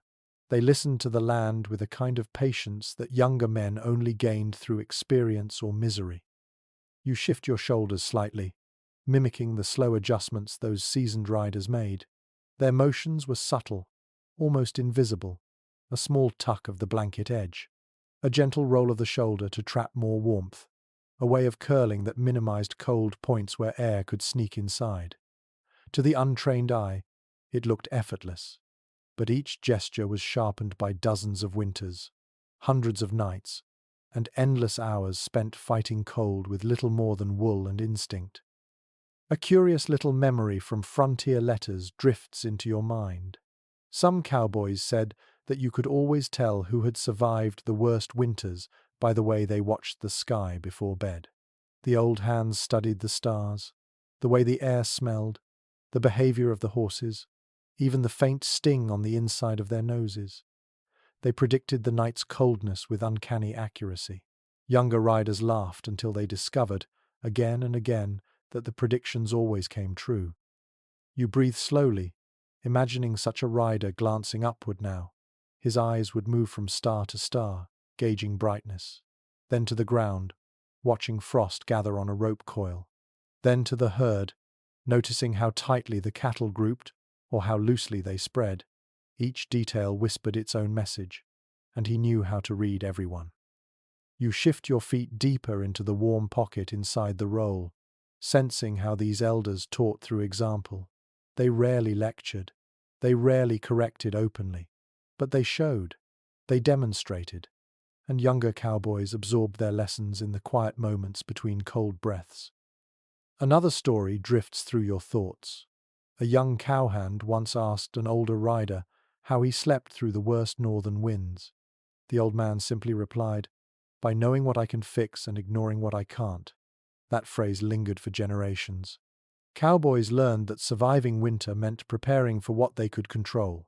Blankets positioned right, Windbreaks set properly, body curled efficiently, and accepting the cold that simply could not be fought. You sense the truth of that in your own posture now. The cold still presses outside your bedroll, but you no longer tense against it. The warmth inside your blanket stays steady because you have tucked yourself well, sealed every small gap. You worked with the cold instead of fearing it. This quiet cooperation was exactly what the old hands taught. Your horse breathes near your feet, and the rhythm blends with your heartbeat. You imagine an elder cowboy noticing the same sound. He would position his bedroll not for sentiment, but because the horse's calmness signaled safety. The seasoned riders were attuned to even the smallest shifts. If a horse stiffened, they woke instantly. If a cow rose abruptly from sleep, they listened. If the wind dropped too suddenly, they adjusted. You absorb that awareness now, letting your senses skim across the darkness without reaching too far. You adjust your chin in the blanket again, feeling the warmth grow richer. The old hands often slept with astonishing stillness. They knew how to conserve heat with quiet discipline. They kept their breathing slow and their bodies compact. Some riders claimed these men slept like hibernating animals, gathering what little warmth remained and distributing it evenly through their bodies. You try to mimic that now. You inhale deeply, hold, exhale slowly. The rhythm steadies you. Your muscles loosen. Your thoughts soften. The old hands believed that calmness itself created warmth. Panic leaked heat. Stillness preserved it. A discussion among frontier historians slips into your thoughts. Some argue that the wisdom of these seasoned cowboys came from older cultural traditions blended quietly into ranch life. Others believe the knowledge emerged entirely from long exposure to harsh winters and hard living. Whatever its origin, the wisdom endured. You imagine one of these old riders stirring slightly in his roll, perhaps shifting his knees or repositioning his shoulder. He says nothing. He knows you are watching. He knows you are learning. On the range, teaching often happened in silence. You curl your toes under the blanket again. The warmth spreads gently. You think of another insight the seasoned cowboys passed down: conserving energy. They never wasted heat by lifting blankets too far or letting cold reach their backs. They prepared every night as if expecting the worst, and most nights rewarded their caution. Another anecdote returns. One old trailhand once told his crew that the cold was only half the problem. The other half was pride. Men who refused to adapt, who insisted on fighting the cold instead of working with it, were the ones who suffered most. Adaptation mattered more than toughness. Flexibility more than bravado. You feel that lesson as you shift gently into a slightly warmer position, listening to your own breath. The herd rustles faintly. It is a peaceful sound, a steady one, the kind that seasoned riders loved. They said a calm herd meant the cowboy could sleep without fear, at least for a little while. You feel that same sense of permission now, a small pocket of peace carved into the cold. You inhale again. The night around you feels less threatening, more familiar. The cold still surrounds you, but the wisdom of countless winters presses softly at your side, like an invisible companion. And wrapped in that quiet legacy of resilience and adaptation, you drift gently towards sleep, learning with each breath how the old hands survived the cold and how their lessons still guide you through the frozen hours of the night. You breathe in softly, letting the lessons of the old hands settle through your mind like slow-falling snow. The night has grown gentler now. The storm is gone.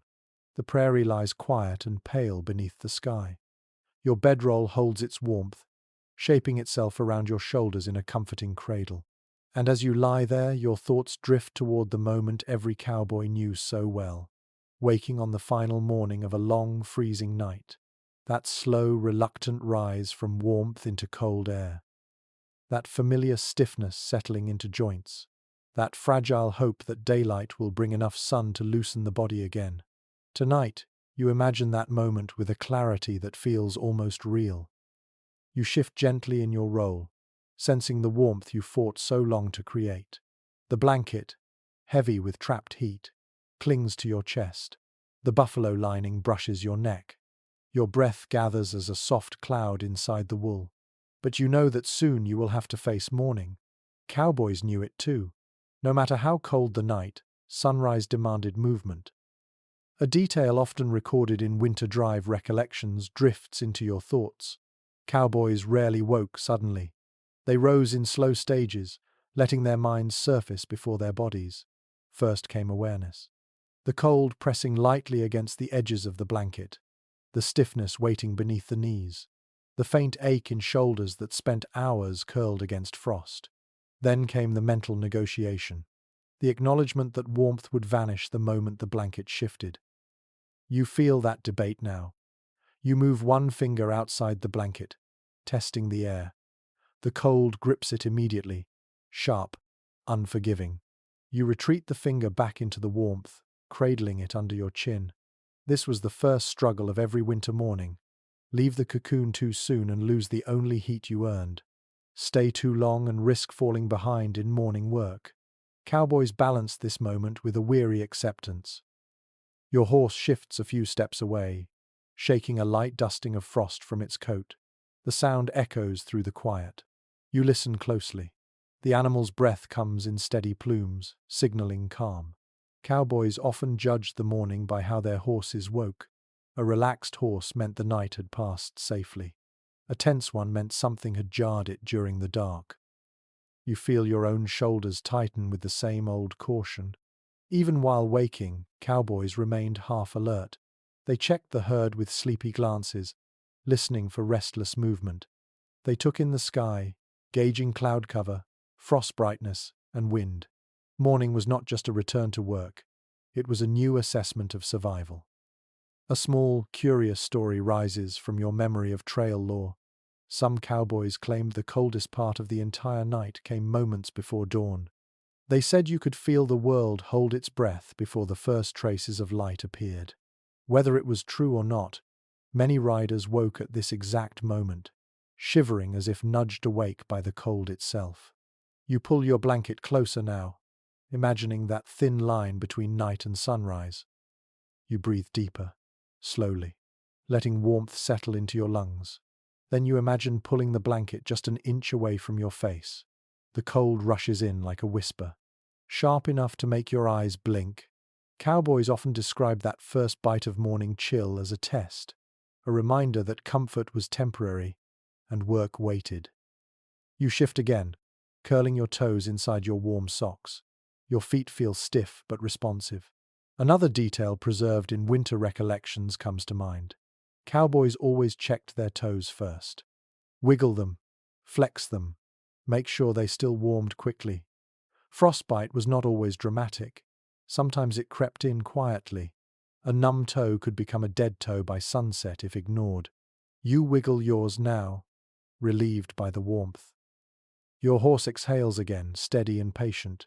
You imagine rising from your bedroll, brushing frost from your hat, and placing your gloved hand against the animal's warm neck. Cowboys did this instinctively. It grounded them. It reminded them that they were not alone in the cold. The horse had endured the same night. Together, they would endure the day ahead.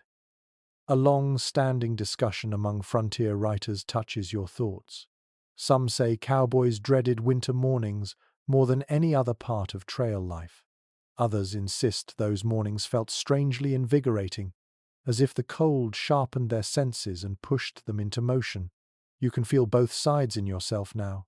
The reluctance to leave warmth. The small excitement of knowing dawn brings new movement, new warmth from work and riding. You imagine throwing your blanket aside with quick efficiency, letting the cold flood your skin. The shock would be immediate. A sting across your shoulders, a bite at your ankles. The kind of cold that makes you inhale sharply. But cowboys learned to use that shock, turning it into motion rather than misery. They rose quickly, rolled their blankets tight before frost could set in, and strapped the roll to the saddle. You shift slightly again, feeling your bedroll's warmth begin to thin as you picture the morning steps. Shake off frost, stretch stiff joints, stamp feet to bring blood back, brush off the horse's mane, check the hooves, look over the herd. Everything done methodically, even with frozen fingers and half-opened eyes. You exhale softly into the wool. For now, you do not rise. You are still in the warmth of night, still resting, still wrapped in the sheltered quiet the prairie rarely offered. But you feel the pull of morning on the horizon, a faint, invisible change in the sky. The cold thickens slightly, as if reminding you the night is ending. This is the moment cowboys learn to savor, the final stretch of warmth before the day demanded movement, the last gentle breath before coffee boiled, saddles creaked, and frost cracked beneath boots. You feel the weight of that moment now, deep and quiet. Your breath slows, your heartbeat steadies, the prairie hums with a soft stillness, and you lie there, poised between night's last warmth and the promise of dawn, knowing these final minutes carry a peace no cowboy ever forgot. You breathe more slowly now, letting the cold soften and the quiet deepen. The night around you feels gentler than before, as if the prairie itself has settled into a long, drowsy sigh. Your blankets cradle your body, your breath warms the small space in front of your lips, and the world grows quieter with every passing moment. No urgency, no frost biting at your skin, just the slow melt of tension leaving your shoulders. Imagine the sky beginning to pale, not brightening but dimming into a softer shade of night. The stars stretch into long, lazy points of light, drifting quietly in the freezing air. Your horse stands nearby, still and patient, its breath rising in slow curls that fade before they reach your face. The cattle breathe in a wide, steady rhythm, each exhale blending into the next like waves rolling across a distant shoreline. You relax your hands, your fingers loosen. The ground beneath you no longer feels cold, just solid and familiar, holding your body gently as if inviting you to rest a little longer. The air moves around you in soft currents, brushing lightly against your cheek in a way that feels almost tender. Every detail of the range grows faint now, the frozen earth, the distant hills, the long shadows stretching across the grass. They all soften, fading into a quiet blur. What remains is warmth, breath, stillness, and the gentle rhythm of a night that asks nothing more from you. Let yourself drift now. Let the cold stay outside, kept at bay by your blankets and the memory of all the small comforts that carried you through the night. Feel the softness inside your chest, the calmness in your breath, and the slow unraveling of thought. Sleep comes easily here,